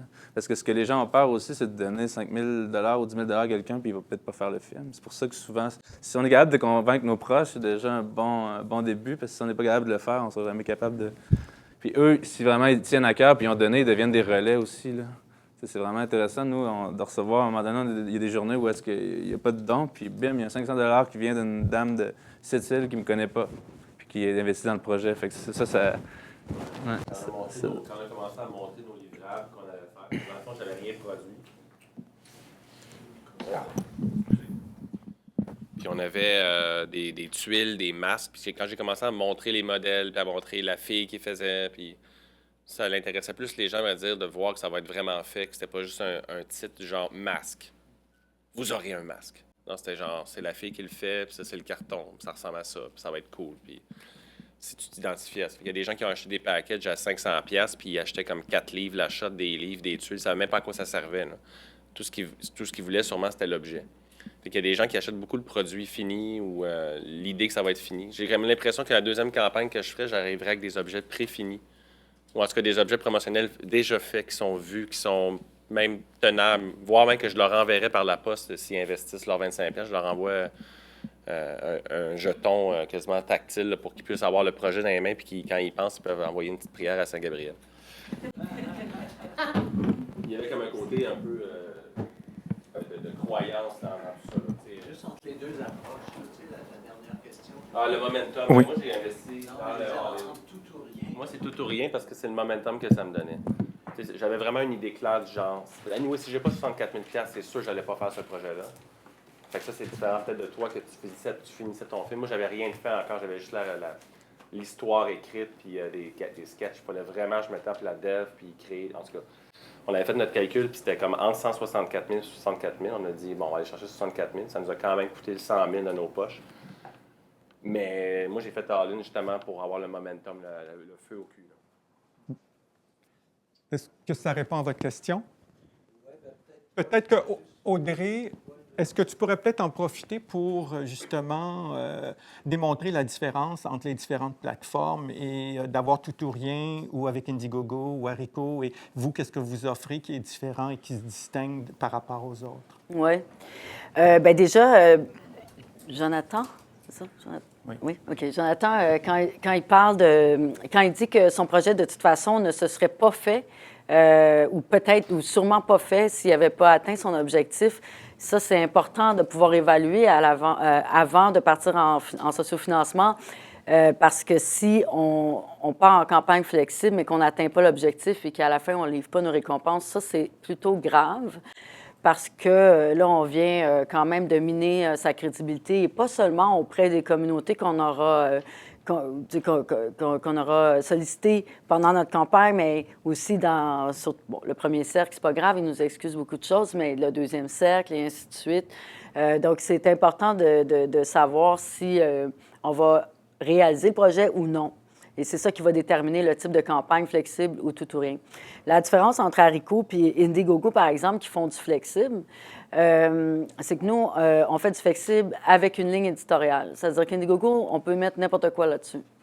Ils ne regardent pas, ils prennent tout. Puis il n'y a pas beaucoup d'accompagnement, d'après ce que je comprends. Nous, on a une ligne éditoriale, même en flexible, en fait, surtout en flexible, parce qu'on va évaluer la faisabilité du projet. On ne rentre pas dans le plan d'affaires et tout, mais rapidement, on regarde, c'est-tu réaliste, c'est quoi sa communauté, on parle un peu, c'est quoi ton plan de com, parce qu'il y a des gens qui sont très entourés, des gens qui sont plus isolés. T'sais. On parlait tantôt, puis ça, c'est un point important de ce qu'on va envoyer aux gens qu'on connaît, les courriels personnalisés, les gens à qui on parle de vive voix, partout où on va. Quand on passe une job à temps plein, c'est une job à temps plein, pas juste derrière l'écran, mais aussi physiquement, quand on rencontre des gens, si on peut faire des soirées, etc., convaincre du monde de devenir eux-mêmes les porte-parole, entre guillemets, de notre projet, avoir des petits flyers, peu importe ce qu'on peut imaginer là, pour faire la promotion. Puis il ne faut pas non plus, là, je fais un peu une aparté, il ne faut pas avoir peur en fait, il ne faut pas trop douter de notre capacité à aller convaincre des gens qui ne sont pas super proches d'acheter, entre guillemets, ce qu'on offre. Parce que, je le répète, c'est pas de la donation, c'est pas de la charité. On offre quelque chose. On offre le fruit de notre travail. On a fait quelque chose, on va finir de faire quelque chose, on va le faire en tout cas. Et ça vaut quelque chose. Et c'est notre façon de raconter cette histoire et aussi la valeur de ce qu'on réalise. C'est cette façon de raconter ça quand on présente notre projet et quand on fait la promotion de notre campagne c'est ça qui va convaincre surtout. les gens de contribuer. Puis c'est vrai que c'est un modèle qui est encore pas super connu, mais c'est exponentiel. Et donc, tu sais, peut-être que ce qui est plus difficile aujourd'hui va être plus facile. Tu sais, ça va être de moins en moins difficile, finalement, de convaincre les gens, de faire confiance aussi à une plateforme de sociofinancement, de payer en ligne, etc. Il y a aussi toutes des affaires un peu techniques, là, tu sais. Mais je dirais, dans le mot crowdfunding, il y a les deux mots. Le crowdfunding, moi, ça a été, à la fin, tu sais, 64 000, on va s'entendre, c'est quand même de l'argent. Ouais. Mais c'est vraiment pas assez de faire un film, des fois, ou même écrire un livre. Mais moi, c'est vraiment le crowd. Là. On a eu comme, en 30 jours, 10 000 nouveaux fans. Puis ces fans-là sont devenus ensuite 15 000 personnes, pas sur Facebook, mais tu sais, genre, j'ai eu à peu près 1000 achats après sur le site. Ces 1000 achats-là, c'est des gens qui ont suivi la campagne, qui l'ont entendu parler. Puis même quand je présente aujourd'hui le projet, ils disent c'est quoi ça, Wuxia? J'ai même pas fait de PR encore. J'ai même pas eu le temps de parler de Wuxia encore. J'ai même pas fait un lancement de Wuxia encore. Ça fait déjà 1 an qu'il est fini. Là. Fait que tu sais, c'est comme quand j'aurai le temps de sortir l'app et le livre, là, en juin à peu près. Là, on va faire un lancement, puis là, c'est une autre game. Fait que imaginez si j'avais réussi à mieux planifier. J'aurais peut-être lancé mon projet Wuxia en même temps que ma campagne Kickstarter, mais en même temps, ça m'a permis d'apprendre c'est qui mon audience vraiment. Je parle aux mères, je parle aux profs. C'est les profs qui ont mieux réagi que les mères. Parce qu'ils voyaient un problème de lecture dans les classes. Puis c'est ça qui a attiré l'attention d'un producteur qui a dit c'est quoi? Puis là, le prof il avait écrit un blog en disant ça serait écœurant dans les classes. Le producteur il a accroché juste là-dessus, puis il nous a appelé et dit ça pourrait être déployé dans une classe. On a fait des démos. On a fait des démos de ça dans des lectures en groupe. Puis là, c'est là que le feu a pogné. Puis on dit, OK, nous, si vous ne réussissez pas, on va vous faire réussir. On va faire ce que doit. Créer un sponsorship, peu importe, créer le prix que vous voulez, mais genre, il n'y aura pas d'équité. Ça va être genre un reward du genre notre logo sur votre livre. Fait qu'on a créé un logo sponsor. Il y en avait juste un. Qui était vraiment cher. Le plus cher que Kickstarter pouvait mettre, je pense que c'est 8 000 que tu peux demander. Il y a un maximum? Il y a un maximum moins de donations par personne. OK. Oui, mais même, c'est beaucoup de vues, mais peut-être, il y avait combien de vues en tout à la fin de la campagne? Je sais pas, tu parles sur le web? Non, de la page projet. Parce que est-ce que ça respectait le ratio 100 pour 1? Non, pas pour moi. C'était moi, ça a plus été, bas, plus haut? Plus bas. Donc, moins de vues pour une contribution?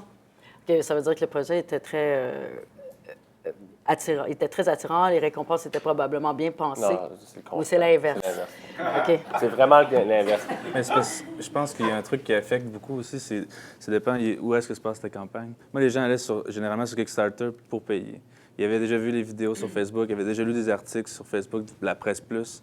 Fait qu'ils n'allaient pas apprendre sur le projet. C'est pour ça que des fois, ça peut vraiment changer le ratio. Ouais, mais je suis d'accord avec le ratio 100 pour 1, mais moi, ça a été vraiment beaucoup de visites pour peu de donations. Ah oui? Ah ouais?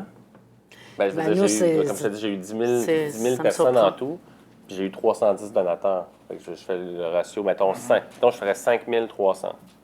Fait que je sais pas, c'est proche de ton chiffre, là. C'est juste un peu plus souffrant, je pense. Oui, oui. Toi, est-ce que tu sais combien de vues? Je sais pas. Mais il y a ces deux types de projets très différents. Là. Ici, on a un produit qui se vend. Ici, on a une cause. Son projet, il était très clair. C'est un documentaire sur une crise humanitaire avec une cause. Moi, c'était 3 produits en un, expliqués par un poète comme moi, qui n'avait pas eu le temps encore de synthétiser ou se faire éditer par quelqu'un. Puis c'était vraiment un projet de vie. J'étais passionné. Je pense que c'est la seule chose qui a fait que les gens ils ont cru en moi, mais mon producteur, il disait, on aurait juste dû dire que c'était un livre, ou on aurait juste dû dire que c'était une app. Je disais, non, c'est vraiment important que ce soit pas juste une app. On disait, c'est pas une app, c'est un livre. Mais ça marchait pas, ce pitch-là. Fait que là, j'ai pitché les 3, mais ça confusait les gens. Il y a des gens qui étaient... C'est peut-être ça, Ils comprenaient pas comment j'allais réussir. Ils comprenaient même pas les enjeux. Comment tu vas régler ça, l'enjeu de la reconnaissance vocale continue? Même IBM, il ne le règle pas, t'sais. Fait qu'il y avait comme un côté, genre, je crois pas que tu vas arriver à faire techniquement ce que tu veux, Merci. On va passer à une prochaine question. Oh. Voilà. Oui, merci. J'ai une question pour Jonathan, mais avant, j'ai juste une histoire cocasse sur ce qu'Audrey a dit, qu'Indiegogo, il accepte n'importe quoi. Là. J'ai vu un article sur les campagnes cocasses qu'il y avait eu sur Indiegogo, puis il y a une femme qui cherchait 5 000 $ pour une augmentation mammaire. Et en échange d'une donation minimum de 500 $, elle envoyait une intimate picture. Et heureusement pour l'humanité, la campagne a fini avec 0 $. Donc, il y a de l'espoir. Fait que Jonathan, là, je vais arrondir les chiffres là, pour m'aider avec mes mathématiques. Là, mais mettons que ton objectif était 60 000 $, puis à la fin, tu avais TFO qui donnait le 20 %, donc qui était à environ 12 000 $. Mais ça n'aurait été pas plus simple si l'objectif avait été de 48 000 $ et à la fin de la campagne, une fois que tu as fini, là, TFO serait embarqué avec 12 000. Sauf que c'est très clair sur Kickstarter, tu peux pas faire ce genre de deal-là. C'est quand tu disais que c'est vous qui soit imaginé. Tu peux pas imaginer que tu as un corporatif qui vient dans Kickstarter. C'est tous des citoyens qui mettent de l'argent. Tu n'as pas une compagnie qui vient prendre l'électif. Fait que je ne pouvais pas penser comme le modèle-là partant dans ma tête. Je vais imaginer qu'un producteur va venir mettre 20 000 ou 10 000 ou 12 000. Donc, le producteur est arrivé après que tu as rendu. Lui, il a checké la campagne qui allait failer. Puis, on a tout expliqué ça à la table. Puis, on a dit, on peut pas te donner d'équité parce que sinon, on perd l'argent. Tu sais, Kickstarter sont super. Ils checkent. Je veux dire, ils checkent qui donne les donations. Puis, quand tu prends ton cash à la fin, ils checkent toutes les sources. Puis, dans la communauté, ça se savait. Là, tu sais, on avait commencé à l'annoncer pour voir comment ça allait réagir. Tu sais, on a un gros joueur qui vient de se joindre, un gros donateur. Puis, oui, c'était faux. Puis, il y avait des pros transmédia, puis des pros, mettons, crowdfunding par le grassroots qui disaient genre, t'as pas le droit de faire ça. Ben oui, prends pas d'équité. Puis, on joue par les règles, mais on joue dans le gray line, genre, est-ce que ça va être rejeté comme approche, comme pratique. Mais sinon, on perdait, comme je te dis, on perdait le 45 000. C'est une pratique qui est tout à fait légale. Là. Non, c'est juste, c'est pas puriste. C'est en échange de visibilité. Exact. C'est grâce à Kickstarter que le producteur est devenu confiant, qu'on était capable d'avoir quand même une crowd. Les gens dans notre crowd, c'est tous des gens dans l'industrie.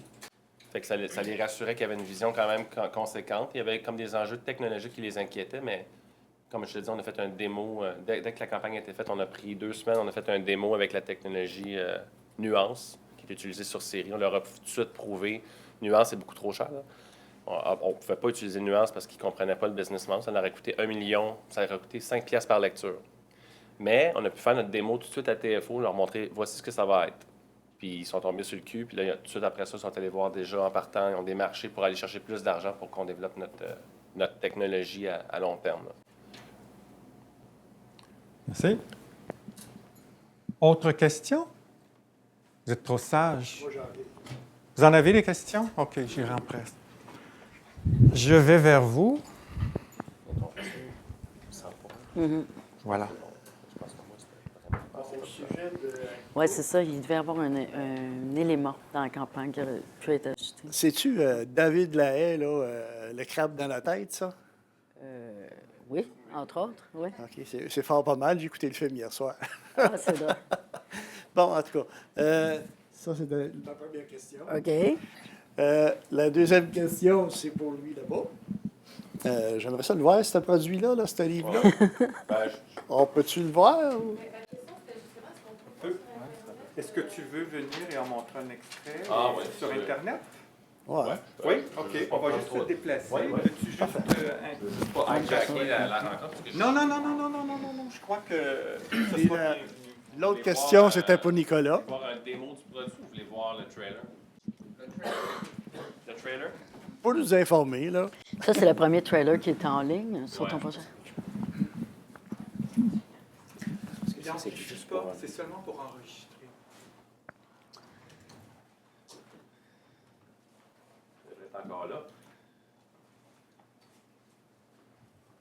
Ça, c'est du concret, là. On voit des exemples. Ça, c'est le fun.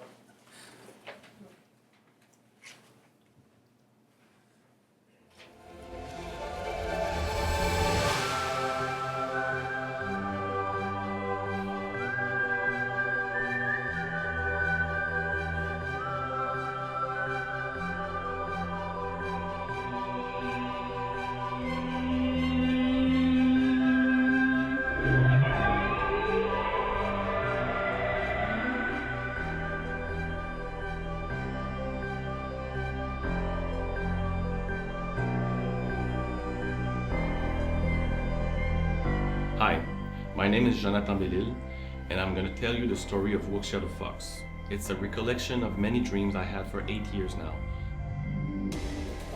So there's a comet hitting planet Earth where Orimia is living.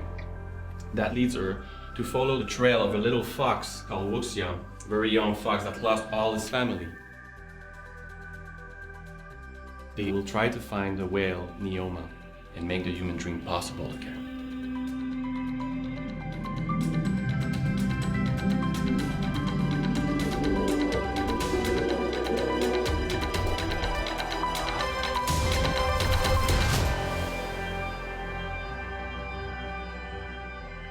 Wuxia the Fox is a transmedia project that comes as a book, an illustrated book paired with an iPad app. The iPad app reacts to what it hears and to what it sees. As you speak, the soundtrack adapts to your tempo, adapts to the drama that you're adding in your tone. So the surrounding of the book will affect the app. So basically I could have little block with symbols that I place on the book, revealing new scenes in the iPad. You can wear a mask, the iPad will see that, react. That app is a very strange instrument that, once unlocked, helps you see and hear different stuff in the book. This whole ecosystem, this book and this iPad app, is part of that Kickstarter campaign. This is the first door to the Wuxia world. Please, help us make this happen.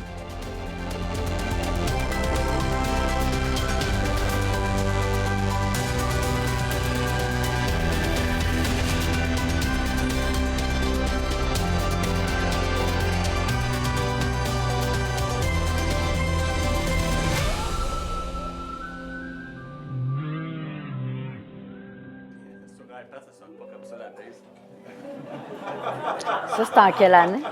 C'est en quelle année, ça? L'année passée. L'année passée, OK. Ouais. Je ne veux pas nécessairement hijacker plus, parce que je vais vous le montrer plus en concret dans une salle de classe, parce que la magie, c'est vraiment quand les enfants le lisent à d'autres. Quand on est allé à New York, c'est des adultes qui lisaient le livre. On a vu qu'il y avait comme un certain intérêt des gens à lire un livre devant une foule, ce qui est très rare. On va dire, l'oralité n'est plus quelque chose, c'est étrange, mais l'oralité n'est plus quelque chose de si commun que ça. La plupart des gens sont habitués à voir par écran, on médiatise, nos relations sont très mediated. Fait que le fait d'avoir un livre papier qui te permet d'entrer en relation avec l'autre, mais qui, comme le livre te protège de la réaction de l'autre, les autres, ils voient un film. Y avait-tu une version française sur ta page? Oui. OK. Ouais, on a fait un site aussi. On a fait un site. Ah, OK.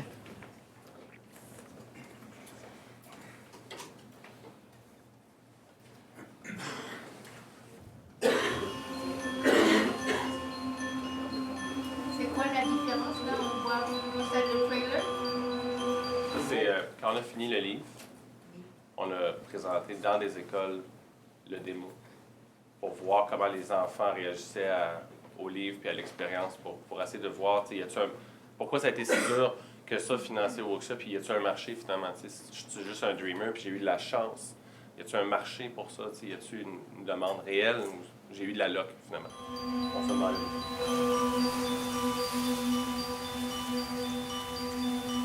Cet après-midi, on a eu la chance d'avoir la visite de Vincent dans la classe pour expérimenter l'univers du renard Wuxia. Précédemment, avec les élèves, on avait entendu un petit peu parler de l'histoire, mais là, cet après-midi, ils ont vraiment pu expérimenter la lecture du livre. Donc, les élèves à tour de rôle lisaient l'histoire et avec le iPad, la reconnaissance vocale animait le tableau, donc avec du son, de la musique, des images et tout ça. Sincèrement, j'ai jamais eu une classe aussi attentive qu'aujourd'hui. Pourtant, on est la veille de Noël, il y avait de la frénésie dans l'école tout plein, mais les élèves étaient attentifs, ils regardaient ce qui se passait, il y avait les regards curieux qui étaient animés. En tout cas, ça a été vraiment un très, très beau moment en classe cet après-midi.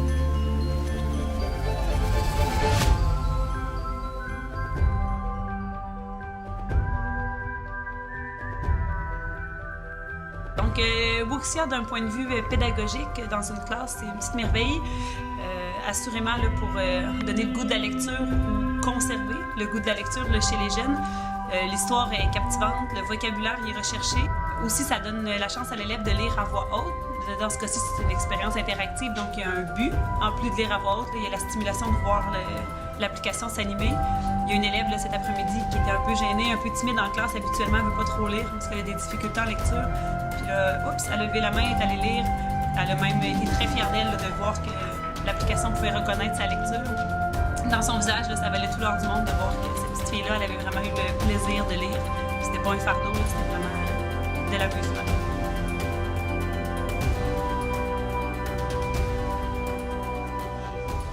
J'ai beaucoup aimé ça. Parce qu'on n'est jamais... Je vous épargne juste ça, mais dans le fond, on a fait ça dans plusieurs écoles primaires. Puis ce qu'on se rend compte, c'est que la multimodalité chez les enfants aujourd'hui est native. Ces enfants-là, à vrai dire, ils sont ultra stimulés quand ils ont plusieurs interactions. Même les enfants qui sont kinesthétiquement plus limités puis qui aiment plus être passifs, ils adorent écouter un film qui se lit, puis ils adorent lire sans avoir... Donc, les enfants qui avaient de la misère à lire ne sentaient pas que c'est un exercice de lecture. Puis les enfants qui sont hyperactifs ou kinesthétiques, il y avait des pièces à jouer, puis ils pouvaient faire plein d'affaires simultanément pendant qu'ils écoutaient un livre. Fait que, dans le fond, on était capable d'aller capturer l'attention d'à peu près toute la classe à cause du format un peu fucké de ce projet-là. Ça marche donc avec cette audience-là. Non. Moi, j'avais pas fini avec... Audrey, l'autre affaire que je voulais dire, bon, là, on a vu des gars qui ont tourné des films, puis après ça, ils allaient chercher du financement pour finir le film. Mais on pourrait-tu aussi aller chercher du financement, mettons, pour la musique? Pour commencer? Pour la musique? Oui, pour des étapes. Pour faire la musique d'un film? Oui. Ou bien donc, comme dans son cas, à lui, mettons qu'il y a un autre projet, il dit, ben j'aimerais m'engager 2 autres dessinateurs ou 2 autres créateurs pour aller chercher des fonds pour les faire créer des dessins? Toutes les étapes, bien, justement, on parlait tantôt de ce que ça coûte faire un long métrage, à part dans le cas de David Lahaye qui faisait un projet très, très spécifique qui ne demandait pas tant d'argent, ou pas, en fait, un budget de long métrage habituel. On s'entend qu'aujourd'hui, utiliser cet outil-là pour faire un long métrage au complet, là, c'est pas tout à fait possible, à moins d'être déjà une entité très connue et de mettre un bon budget en campagne promotionnelle, en relations de presse, etc. Parce qu'on s'entend que ça existe aussi. Hein? On peut le faire soi-même, mais on peut aussi engager une firme pour faire les relations de presse puis la campagne promotionnelle. Mais en tout cas, dans notre cas avec Haricot, au début, je pense même que c'était le premier projet sur Haricot qui a réussi. C'était en tout ou rien. C'était l'équipe du film Chercher le courant qui voulait faire une suite, entre guillemets, à Chercher le courant qui s'appelle Le fleuve Saint-Laurent. Ils sont allés en sociofinancement pour aller en développement. Leur objectif était de 6 000 $. Ils l'ont atteint, évidemment. Et en fait, ce que ça a donné dans leur cas, c'est que ça a été un levier pour aller finaliser le budget avec la SODEC en développement. C'est que ça a montré qu'il y avait un intérêt pour ce film-là, qu'il y avait une communauté autour du film. C'est toi qui parlais tantôt de...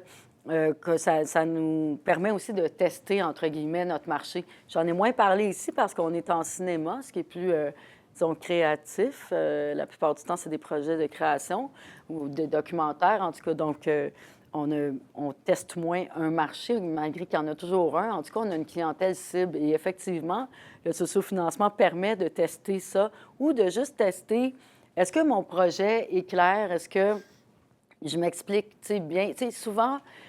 si, justement, on regarde les statistiques, puis si on ne rentre pas dedans, c'est peut-être parce qu'il y a des petites choses à droite, à gauche qu'on peut aller ajuster. Ça peut nous permettre de voir si notre projet est viable ou s'il peut rencontrer un public. C'est une étude de marché, un outil promotionnel énorme. Quand il parlait tantôt de la communauté qu'il a construit, bien, quand il va lancer son livre, son outil global, là, je ne sais pas trop comment le nommer parce que c'est quand même... un truc, d'ailleurs, très intéressant, bien, il y a déjà plein de monde qui vont pouvoir l'écouter. Puis c'est vrai que Facebook, il faut faire de la pub, mais quand même, on s'entend que si on veut aller rejoindre un pourcentage plus grand sur Facebook dans une communauté de 10 000, ça va être plus intéressant pour pas tant d'argent que ça que de s'acheter une pub dans un magazine. Il y a un problème qu'on voit aussi des fois, c'est que, mettons, lui, il a financé son film. Oui. Il a réussi. Demain, il en fait un autre. Puis il fait, mettons, un film d'horreur, bien de cinéma, mais les gens ne suivent pas, là. C'est pas le même clientèle. Non. C'est ça qui est difficile, c'est de comment réussir à ceux qui te suivent, qui continuent à te suivre dans ta carrière. Parce qu'il va faire d'autres films. C'est important. Tu sais, dans le cas, par exemple, de Chercher le courant, la personnalité, entre guillemets, derrière, c'était la boîte de prod, hein, qui était connue du milieu. C'était... Bon, c'était... C'est vrai que dans son cas, peut-être que je ne sais pas comment tu t'es mis en avant là-dedans, mais si ce n'est pas mis en avant du tout en tant que personne cinéaste, il va être plus difficile après s'il fait un autre, c'est un film d'horreur par exemple, ce qui est vraiment l'opposé, ça serait effectivement plus difficile parce que les gens ne nous connaissent pas nous, mais ils connaissent le projet qu'on a mis de l'avant. Moi, je sais que quand on a fait la vidéo, il y avait des règles. Là. On a été voir à peu près 2000 vidéos Kickstarter. Si t'es pas une fille, tu as 50% moins de chance. Fait que moi, je voulais vraiment parler de mon projet, mais j'ai vu des projets incroyables. Là, genre, elle demandait 15 000. C'était une femme incroyable en Norvège. Évidemment, une blonde aux yeux bleus, 22 ans, fringante, qui faisait juste dire « I'm gonna do a book ». En plus, ça parlait avec un accent norvégien, en tout cas. Elle demandait juste 15 000 pour faire un livre pour enfants, elle a eu 300 000. Des fois, tu peux te poser la question parce que je me suis dit, tu sais, moi, si j'avais mis une petite fille de 8 ans qui contait mon histoire, est-ce que j'aurais eu 150 000, tu sais, parce que c'était encore plus touchant ou... On a des lois ici pour la publicité. Mais si ça avait été aussi, comme tu avais raison de dire, si ça avait été un petit peu plus précis et aussi de ne pas demander de l'aide. Parce que je sais qu'au début le crowdfunding aux États-Unis, il y a eu des TED Talks là-dessus où les Américains ont ce discours-là. Tu sais, de dire on peut demander de l'aide, c'est pas quêter et tout. Mais au Québec, on n'a pas cette mentalité-là pour une raison bien simple, c'est qu'on finance la culture depuis longtemps. Et ça, moi, c'est un petit point que j'apporte quand je parle à des gens qui sont habitués de fonctionner avec les institutions qui donnent des subventions. Quand on a un projet subventionné puis qu'on va sur une plateforme américaine, c'est un petit peu un contresens, à mon avis. Mais bon, ça, c'est un avis personnel. Mais ça tient aussi de ça un peu. Ici, au Québec, les gens se disent, j'en vois des projets qui sont super intéressants artistiquement, mais comme par exemple certains théâtres qui sont plus connus, qui sont plus institutionnalisés, mais qui, là, en ce moment, manquent d'argent, puis ils vont en sociofinancement, puis ils ont de la misère parce que le monde se dit, bien voyons donc, ils sont full subventionnés. Fait que là, il y a comme une mentalité là, qui est à faire évoluer puis à faire comprendre que non, un peut aller avec l'autre, ça peut être en complémentarité. Puis mais c'est pour ça qu'il faut être convaincant dans ce qu'on va offrir en contrepartie. J'ai une question. Est-ce qu'il y a plus de campagnes qu'il y en avait? Je me demande jusqu'à quel point l'aspect nouveau, est-ce qu'on épuise un peu le marché? Puis l'autre chose aussi, ce que je remarque, c'est que dans cette période d'austérité-là, il y a beaucoup d'organismes justement qui ont tendance à vouloir compenser une perte vers différents... C'est exponentiel au niveau des projets, du nombre de projets, mais aussi au niveau du nombre de contributions. OK. Ça augmente. Et moi, je ne pense pas que ça va descendre. Au contraire. Je pense que de plus en plus, excuse-moi, mais c'est une question aussi de choix. C'est sûr que c'est pas comme Patreon où tu vas comme t'abonner à un artiste. On n'est pas rendu là ici. Mais c'est aussi une façon de choisir démocratiquement un petit peu les projets que tu as envie de préacheter finalement ou d'aider à faire voir le jour parce que justement, après, tu veux le voir, tu veux le vivre. On avait lancé un appel, je ne voulais pas voler, mais Jean-Rand avait dit moi, je veux être tel personnage, je veux faire ta musique pour ça. On n'aurait pas réussi à s'entendre pendant la campagne, mais j'étais comme si j'avais eu des annonces comme ça de musiciens qui veulent se joindre au projet. Mon projet était comme structuré de façon à dire ouais, mais c'est toi qui vas faire la musique de la forêt. Puis toi, parce que vu que c'était ouvert, c'était un monde ouvert, c'était comme genre Who wants to do the forest? Qui veut? Puis il y avait quelqu'un qui a fait ça, je pense que c'est Ridley Scott qui a fait il a fait une affaire avec des vedettes qui prennent des voix. Non, c'est des voix d'acteurs qui ont pris pour la nature. Fait que Jodie Foster, c'est la terre. Je sais pas c'est quoi cette affaire-là, mais c'est un projet de crowdsource de voix. Ils n'ont pas été payés, c'était juste genre, moi, je te vois comme telle voix. Toi, je te vois l'océan. Puis en tout cas, c'est ça.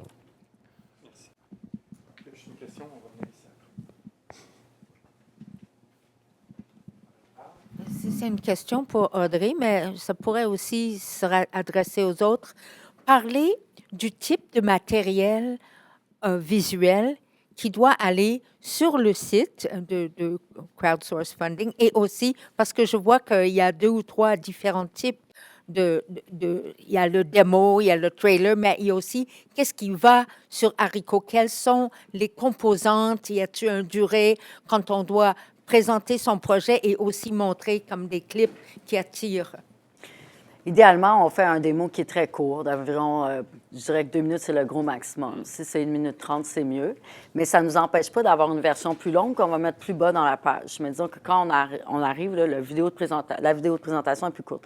Pour tous les projets, nous, on suggère une vidéo, mais d'autant plus si vous avez un projet en audiovisuel. Ça peut être un trailer, un truc qui explique la démarche, ça peut être toutes sortes de choses. Ce qui est payant beaucoup, c'est quand on voit la personne qui porte le projet ou les personnes qui portent le projet s'adressent aux gens directement. Mais encore là, ça dépend du projet. Dans le cas, par exemple, d'un documentaire avec une cause, si on avait eu, en plus du trailer, les personnes qui portent le projet, qui racontent pourquoi ils ont commencé ce projet-là, l'histoire de vie qui vient derrière, l'anecdote, etc., peut-être que ça aurait donné un petit plus au niveau de l'identification potentielle là, du contributeur potentiel, justement, au projet. Fait que ça, c'est la première chose. Ensuite, les images qui vont représenter le projet doivent être dans le meilleur des mondes, assez slick, que ça réponde aussi au gabarit là, de la plateforme, là, que l'image soit tout croche. Là. Ensuite, le texte est aussi important.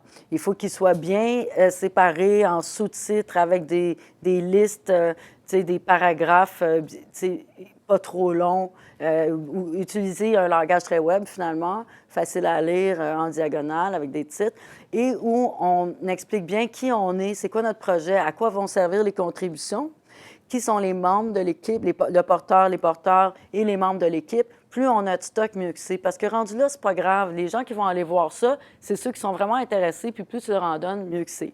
Ensuite, on veut illustrer, tu en as parlé tantôt, les récompenses. Au départ, le monde faisait juste écrire le nom de la récompense, vous allez avoir ça. Plus on illustre la récompense, autant dans la liste de récompenses que dans la page projet, dans le cadre du texte, finalement, c'est bon. Il ne faut pas se gêner pour mettre de l'image, tout ça. En autant qu'on ait les éléments importants en premier, après, on peut mettre autant qu'on veut. Et quel est le lien, par exemple, qu'on ferait pour attirer les gens à aller voir? Parce que vous allez, comme votre trailer était trop long pour mettre directement sur le site de Non, on peut le Kickstarter, mettre. non? Non, on peut le mettre. Ah, on peut. Oui, on peut mettre la longueur qu'on veut. On peut mettre 1h30 si on veut. Là. On peut mettre 3 heures. Mais on ne le recommande pas parce que les gens vont écouter juste le début, ils vont arrêter. Les gens qui vont s'attarder à une vidéo plus longue, souvent, là, c'est les gens qui sont intéressés, qui ont passé la première étape là, de la curiosité. Mais on peut mettre la longueur qu'on veut, techniquement. Techniquement, sur Haricot, court, nous... Mais après, on peut mettre d'autres matériaux qu'on utiliserait ailleurs, par exemple, sur Vimeo on peut les mettre ou sur plus, Facebook. ouais. On peut le mettre aussi sur la page. Une des particularités, d'ailleurs, de Haricot, c'est que nous, les pages sont assez customisables. On fait même parfois des backgrounds customisés pour le projet, là, dans certains cas. Sinon, nos pages sont très customisables. Le truc, c'est qu'il faut que les gens apprennent à l'utiliser. De plus en plus, on voit qu'il y a des pages qui sont des pages plus étoffées, avec plus d'images, plus de mise en page et tout ça. Puis ça, c'est quand même assez intéressant de pouvoir le faire. En cours de route, on peut rajouter aussi, là, mettons que vous avez fait une entrevue, je ne sais pas, à Radio-Canada, bien, vous pouvez rajouter soit un lien cliquable ou soit la vidéo même dans votre page. Puis elle parlait, en cinéma, je vais le dire, parce que je pense que ça vaut la peine, là, surtout pour un documentaire, le teaser, le nôtre était très long, là, le sujet c'est très complet, mais on a fait un 6 minutes qui est vraiment nous qui présente pourquoi, puis c'est très payant. C'est sûr que ça paraît long, mais les gens qui vont vous encourager, ils veulent savoir. Ils veulent savoir à qui je donne mon argent, puis... Ouais. Puis même les médias, quand souvent ils s'y intéressent, ben, c'est parce qu'ils veulent savoir les raisons derrière le projet puis aller plus loin. Là. Ils veulent aller plus loin, c'est ça. Donc, les updates se font très régulièrement sur... On peut c'est vous qui les faisiez quand vous voulez. Ouais. On peut soit faire des updates, effectivement, dans ce qu'on appelle les mises à jour du projet, mais on peut aussi décider, dans le cadre du texte, de rallonger l'histoire, puis de continuer à raconter l'histoire. Si on a de la presse ou maintenant, avec les médias sociaux, nous, sur Haricot, on peut faire des embeds de n'importe quoi, le SoundCloud, Twitter, Facebook, de n'importe quel post, n'importe où, un peu comme Storyfy. C'est vrai que nous, on avait splitté le SoundCloud. On avait un SoundCloud pour la musique. J'avais des fans. J'avais 50 fans qui voulaient entendre juste la musique. Fait que j'aurais fait un SoundCloud. Je disais à mon DJ, chaque fois que tu fais un mix, là, tu drops ça là-dessus, puis ça l'envoie un email aux 50. Puis à chaque fois qu'on a fait des campagnes dans les mommy bloggers que j'appelle de ma blonde, celle qui était le plus active, ils demandaient quand même, ils posaient quand même des questions. Puis ces questions-là m'ont aidé à raffiner, à vrai dire, le pitch que je faisais au fur et à mesure. Fait que c'est important de savoir, qu'est-ce que tu comprends pas de mon projet? Bien, c'est compliqué. Pourquoi tu n'as pas dit que c'est juste un livre? Bien, imaginons que c'est juste un livre. Comment t'en parlerais? Fait que là, il y a des gens qui ont dit, c'est comme un livre sur l'acide, c'est comme... Mais je m'en foutais au début, tu sais, je voulais pas être réinterprété, mais en fait, c'est ça qui a aidé au deuxième et au troisième niveau à m'apprivoiser. Parce que j'étais juste trop complexe, j'étais trop dense. C'était bon de me laisser dans la cage au lion puis qu'ils l'interprètent, mais de leur donner du matériel avec une belle image sur leur blog. C'est quoi ça? Fait que là, ils pouvaient en parler puis avoir l'air comme des découvreuses, dans le fond. Puis ils l'avaient vraiment découvert, mais ils l'avaient mieux dit que moi en plus. Donc, il y a beaucoup d'interactions pendant le mois avec les gens qui s'intéressent à donner. Il faut être accessible à vos donateurs potentiels. Il faut écouter ce qu'ils veulent. Oui, c'est de la conversation, effectivement, d'adapter. C'est ce qu'il dit, c'est parfait, c'est exactement ça. Puis c'est là que ça prend du temps aussi, à un moment donné. Ouais. Oui, envoyer les courriels, contacter les gens, mais il faut être disponible justement s'il y a des entrevues ou être en interaction. Là. Ouais. C'est étonnant, des fois, juste quelqu'un va donner 20 $ mais elle se sent tellement attachée au projet qu'elle va publier 15 trucs sur Facebook sur votre campagne pour attirer les gens de son entourage à aussi l'aider. Là. C'est vraiment le fun, les rencontres qu'on fait. Là. Donation en Europe qui... Oh, ça, c'était juste un commentaire. Moi, j'avais beaucoup une vingtaine de donateurs européens. Envoyer un livre que les gens ont donné 40$, ça coûte à peu près 80$. Puis dans le fond, je faisais 0. Ça m'a coûté vraiment de l'argent envoyer mes livres en Europe. Ça m'a coûté quasiment plus cher que le projet. Oui, c'est comme quand tu as une facture de 2000$ pour envoyer des livres, mais que tu auras 0 profit. Il faut que tu réfléchisses dans tes donations. Si tu veux des livres en Europe, prévois ça dans tes coûts quelque part. International shipping. Une question, puis après, Marie-Claude, on va passer à toi. Au niveau des récompenses, c'est quoi les récompenses les plus populaires? Puis c'est quoi les montants les mieux suggérés?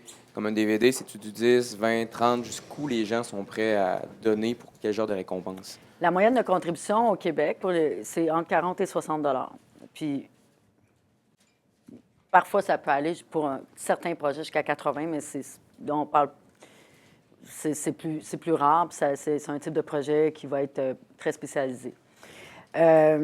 Donc, ça, c'est la moyenne. Mais pour que ce soit intéressant, il faut mettre des récompenses très élevées. C'est 1000, 2000, 3000, 5000. Il faut oser avoir ces récompenses-là et mettre une disponibilité. Par exemple, comme tantôt, lui, il y en avait une. On en met une, 3, peu importe. Là. Et parce que si on la vend, ça change tout. Parce que souvent, cette récompense-là ne nous coûte pas si cher que ça. La plus-value qu'on va faire dessus est énorme. Tandis que des fois, les petites récompenses à 40$, ça nous coûte, en termes de pourcentage, plus cher. Les récompenses qui ne fonctionnent pas du tout. Les coupons rabais, les certificats cadeaux, les concours, ça, c'est à proscrire. Il y en a qui insistent et qui le font pareil, et puis ça ne marche pas. Eux, ils vont avoir justement un nombre de vues, là, où ils vont avoir, mettons, plein de vues parce que le monde sont intéressés au projet, puis ils n'auront pas de contributeurs. Ils vont avoir un taux de contributeurs très, très bas. Ce qui marche le plus comme récompense, c'est donc celles qui sont abordables pour la plupart des gens, donc celles qui vont se trouver, disons, autour de 40 $, et aussi les récompenses plus chères, mais qui vont être exclusives et qui vont créer une expérience pour le contributeur, une expérience spécifique ou exclusive au projet ou à la campagne de sociofinancement et personnalisée. Quand il parlait tantôt, ça, c'est un instinct probablement que tu as eu qui était excellent, de remercier chaque personne avec... Il a utilisé le screenshot, mais il y a toutes sortes de façons dont on peut faire ça, de toutes sortes de façons, en créant un gabarit avec des photos, peu importe, et remercier chaque personne individuellement, c'est très important et ça a un effet énorme. C'est fou comment les gens... Il y a un projet qui était un projet humanitaire qui était de construire une école, une école, donc une petite école, je pense que c'était au Tibet. Et une des récompenses qui était vraiment pas chère, c'était on va vous envoyer une photo pour vous remercier. Donc, les gens ont pris la photo, puis ils ont reçu une photo des petits-enfants avec un gros carton écrit « Merci » dessus. Ça a touché les gens là, énormément parce que, justement, c'est personnalisé, puis c'était leur nom. Merci, disons, merci Charles. Là, ça les touchait et ça les enchantait. C'était pour eux, ça valait plus que le 20$ qu'ils avaient donné. On a testé, nous autres, juste de mettre le nom des crédits, juste voir qui est intéressé à supporter ce projet-là purement philosophiquement. Il y a des gens qui ne voulaient pas nécessairement juste avoir le livre, ils voulaient juste symboliquement donner 5$. On avait une contribution hyper simple. Puis au Québec, c'est pas tout le monde qui comprend Kickstarter. J'ai eu beaucoup de monde qui m'appelait ce soir si je suis pas capable de donner de l'argent, je comprends même pas c'est quoi PayPal. C'est où? Ah, j'avais pas compris qu'il fallait donner de l'argent. Mais c'est ça, 5$. Après ça, on tombait à un livre PDF, mais qu'on disait vraiment, tu pourras pas vivre l'expérience ultime. Puis on leur disait quasiment que c'était le choix vraiment idéal, c'était le livre à 40$. Puis après ça, on tombait dans des brackets plus des packages. Parce que là, le livre venait avec des cubes en bois. Parce que dans le livre, on a des tuiles symboliques avec des symboles sur papier. Mais si tu veux, la vraie affaire, c'est des cubes sculptés par mon frère Ébénis. Tu sais qu'il y avait un côté de work in progress, là, mais genre très human labor. Ça va être des cubes sculptés dans du pain, dans une forêt, éco-responsable. Ça va sentir le pain, ça va être écœurant. Tu vas avoir un masque fait à la main par une designer. Fait qu'il y avait un côté un peu packaging là, de toute cette affaire-là. Puis là, ça, c'était vraiment dispendieux. Fait que c'était des packages à 150, 400, 800. Mais c'est des kits, là. Tu sais, on pensait tout le temps, ça va être une famille qui va acheter ça ou ça va être un groupe de gens qui vont l'acheter ensemble. Puis, ça n'a pas été les plus populaires. On a eu comme 4 personnes qui ont pris des 800, 20 qui ont pris des 400, beaucoup qui ont acheté à 150, beaucoup à 40, quand même beaucoup à 20, puis quand même une vingtaine à 5 piastres, là. Puis autre chose aussi qui est intéressant en cinéma, c'est les liens de téléchargement qui nous ne coûtent rien, là, tu sais. Puis ça marche beaucoup, là. Tu charges ton 20 $, puis dans quelques mois, la personne va pouvoir télécharger le film. Ça marche vraiment beaucoup. Puis l'autre chose qui est intéressante aussi, c'est dans notre premier cercle, souvent, les gens vont penser plus en fonction de leur budget que nécessairement le prix de la récompense. C'est-à-dire, je te connais, je vais te donner 50 $. Fait que des fois, c'est drôle, tu fais 2 récompenses, à peu près la même chose, avec des prix complètement différents, puis les 2 vont fonctionner parce que les gens qui te connaissent veulent t'aider, puis les autres veulent vraiment la valeur du produit que tu vas leur offrir, là, où-dessus. C'est vrai, ouais. Marie-Claude, tu as changé d'idée? On a répondu. OK. Oui. Je vais essayer de me rendre vers vous. On va tenter ici. En fait, ma question s'adresse à Audrey. Par exemple, ce serait quoi la différence entre, mettons, Haricot ou, exemple, Toscoprod, exemple? Tu sais, si on pense qu'on a un auditoire possible, mettons, du côté européen, peux-tu nous donner quelques indices? Bien, Toscoprod, c'est une plateforme qui est spécialisée en cinéma, qui est française à la base, et qui n'a pas du tout le même type de fonctionnement.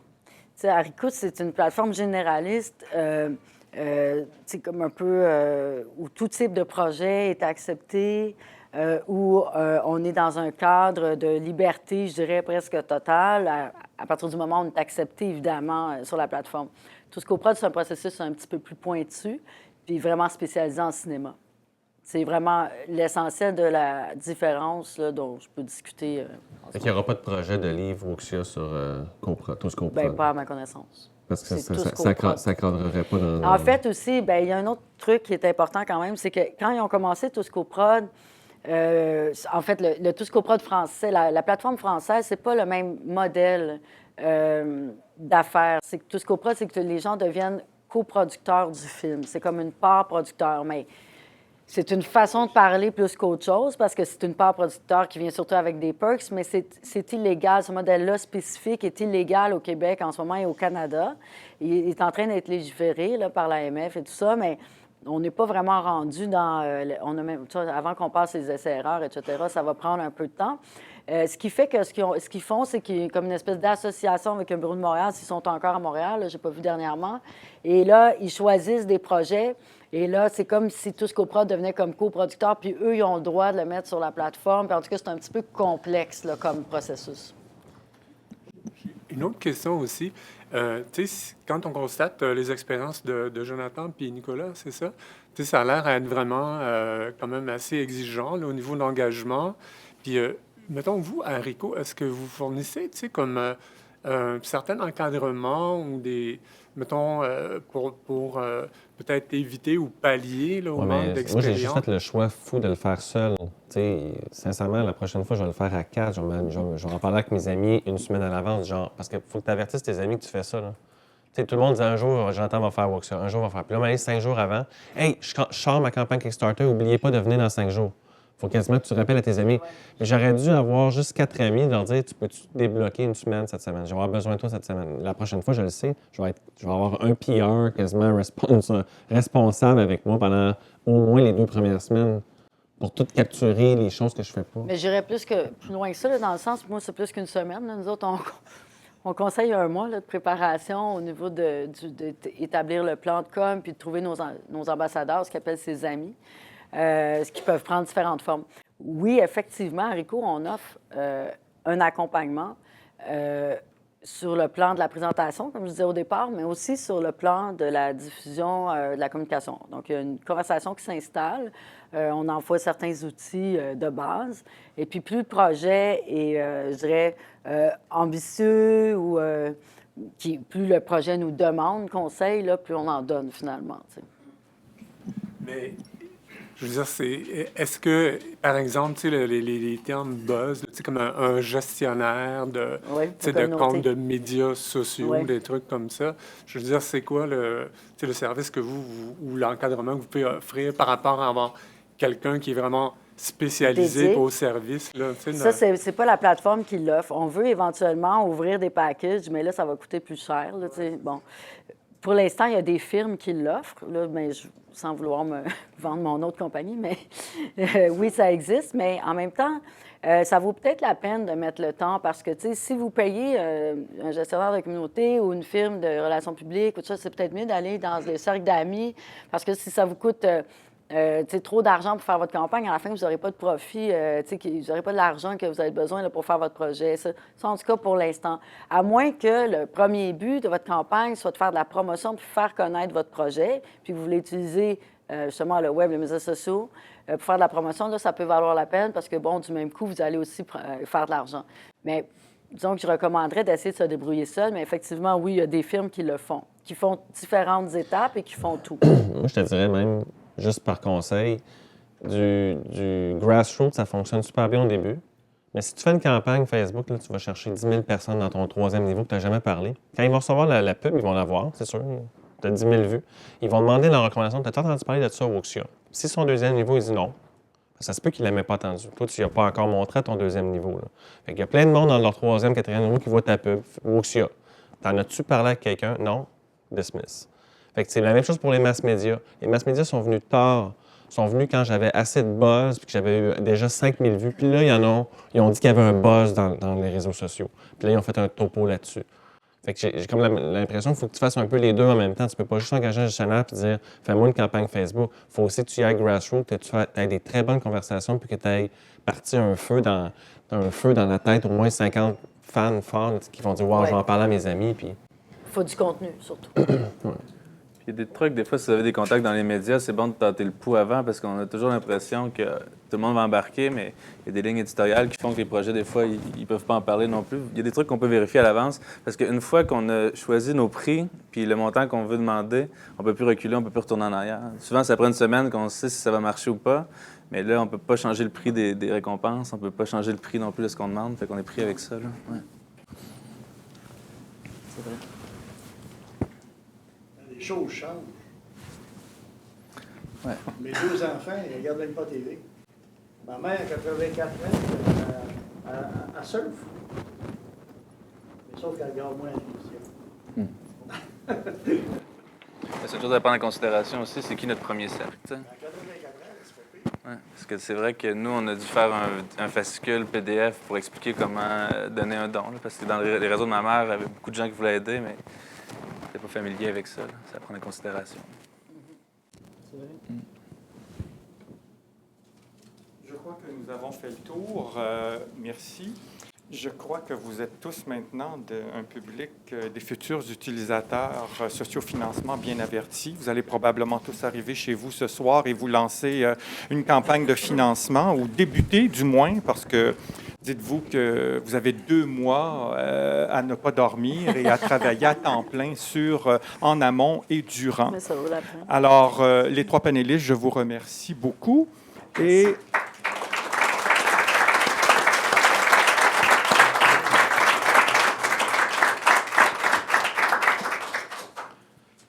avant de vous quitter et que vous poursuiviez et retourner au vin rouge et poser des questions officieuses, je vous rappelle qu'il y a 2 autres rencontres de prévues. Une le 28 mai, intitulée « Tendances et orientation pour les projets multiplateformes » avec Claire Dion du Fonds indépendant de production et de Catalina Bricegno, directrice Veille stratégique Fonds des médias du Canada. Et aussi, le mardi 9 juin, à 15h30, une visite des bureaux de Turbulent, une boîte de production numérique. Je vous avise que c'est déjà complet pour cette visite, mais nous prenons des noms sur une liste d'attente au cas où il y ait des gens qui se désistent à la dernière minute ou d'ici le 9 juin. Alors, merci à vous d'avoir été là. Merci de votre participation et en souhaitant qu'on vous revoie le 28 mai. Alors, restez avec nous pour poursuivre et faire un peu de réseautage et de continuer à discuter du sujet sociofinancement. Merci encore. Merci.